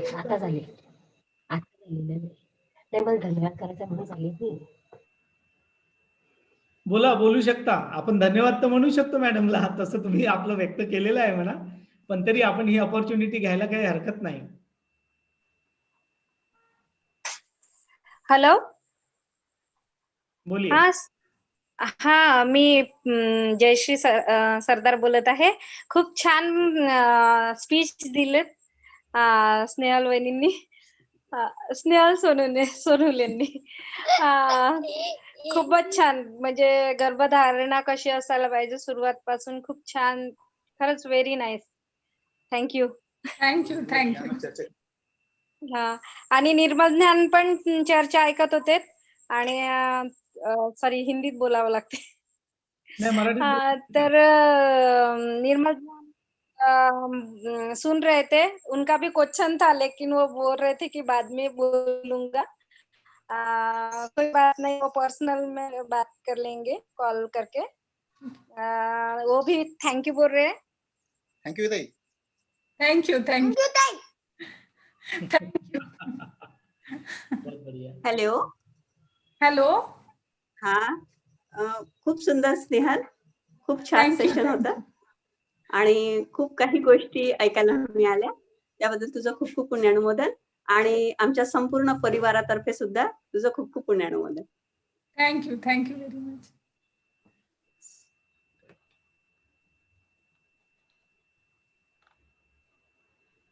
मैं आपका बहुत बहुत पुण्यानुमोदन करना चाहती हूँ कि आपने जो भी मतलब इंफॉर्मेशन दी है वो बहुत ही अच्छी तरीके से और बहुत ही क्लैरिटी के साथ दी है, और खास करके जो आपने फीटस के बारे में जो मतलब पहले जो मतलब पहले के लोग जो अवेयरनेस नहीं रखते थे, तो आज के ज़माने में मतलब जैसे आपने आपके स्टडी के हिसाब से बताया कि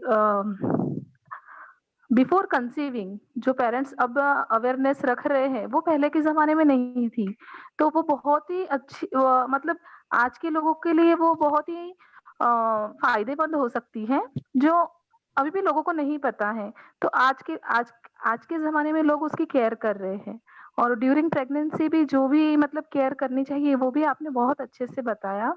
और खास ये कि जो बुद्ध से जिसे मुझे तो ये पता ही नहीं था कि आयुर्वेदा का जो बेस है वो बुद्ध के मतलब उसका बैकग्राउंड जो है वो बुद्ध के मतलब उसके बैकग्राउंड में बुद्ध ही है कहीं ना कहीं. ये तो बात मुझे पता ही नहीं थी, तो वो बात आपके जरिए ही पता चली है. तो इसीलिए मैं आपका आज का जो सेशन है आपने बहुत अच्छे से दिया है और ये इंफॉर्मेशन हम सभी तक पहुंचाई है, उसके लिए आपका बहुत बहुत पुण्यानुमोदन मैं करना चाहती हूँ. धन्यवाद आपका. धन्यवाद भावना जी, मुझे यही बातें आप सब तक पहुंचानी थी और मुझे मैं बहुत बहुत अच्छे तरीके से पहुंचा पाई हूँ, तो बहुत बहुत धन्यवाद आपका.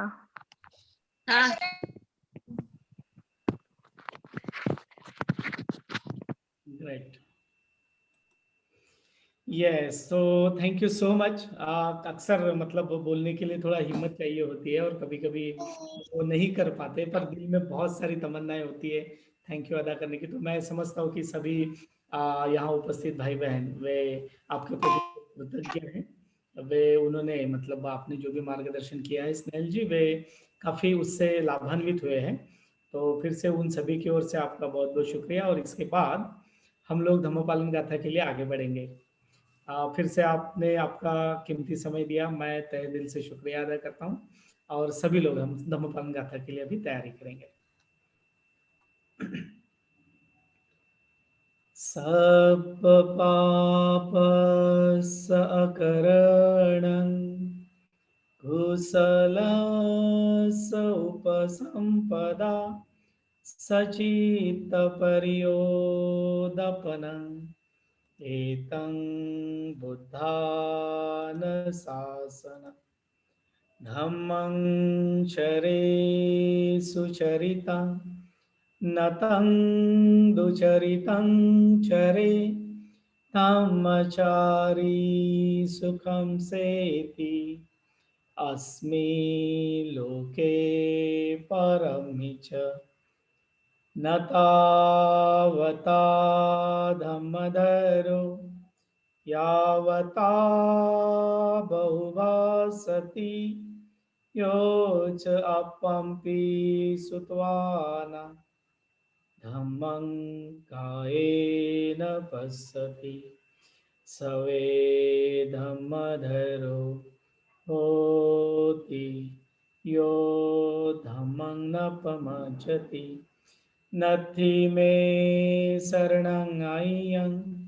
बुद्धो मे शरणं वरम् एतेन सच्चवचेन होतु मे जयमङ्गलम् नत्थि मे शरणं अय्यं धम्मो मे शरणं वरम् एतेन सच्चवचेन होतु मे जयमङ्गलम् नत्थि मे शरणं अय्यं संघो मे शरणं वरम् एतेन सच्चवचेन होतु मे जयमङ्गलम् नमो बुद्धाय नमो धम्माय नमो संघाय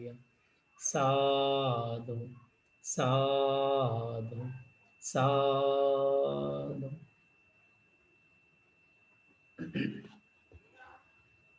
Thank you so much everybody and thank you Snehal ma'am again। तेज धम्मा जी बोलिए सर। मुझे कुछ कहना था। जी कहिए। Yes, so thank you so much doctor Snehal, आपने बहुत अच्छे से एक्सप्लेन किया और हमें बहुत अच्छी क्लैरिटी भी दी। और इसके साथ में मैं धन्यवाद देना चाहता हूँ धर्माचार्य तेज धम्मा का कि उन्होंने ये प्लेटफॉर्म दिया ताकि हम इतना अच्छा नॉलेज हम ले सके। So thank you Tej Dhamma for good initiation. Please continue this things. Thank you so much. Yes, thank you doctor Snehal, thank you. मेरी तरफ से भी आपको पुनः बहुत बहुत धन्यवाद। धम्माचार्य तेज धम्म, आपने मुझे ये मौका दिया और अपना विषय यहाँ रखने के लिए इतनी बड़ी अपॉर्चुनिटी दी। और जो people to people society Nagpur है उनका भी मैं बहुत बहुत मनपूर्वक धन्यवाद देती हूँ कि उन्होंने मुझे ये मौका दिया। और आप सभी लोगों ने मेरा बहुत अच्छे से साथ दिया, इस विषय को समझने की कोशिश की और मेरे साथ अच्छे से कनेक्ट हुए। इस सब चीजों के लिए मैं आप सभी लोगों को धन्यवाद देती हूँ। Thank you so much. Right, ठीक है, फिर यहाँ हम रुकते हैं।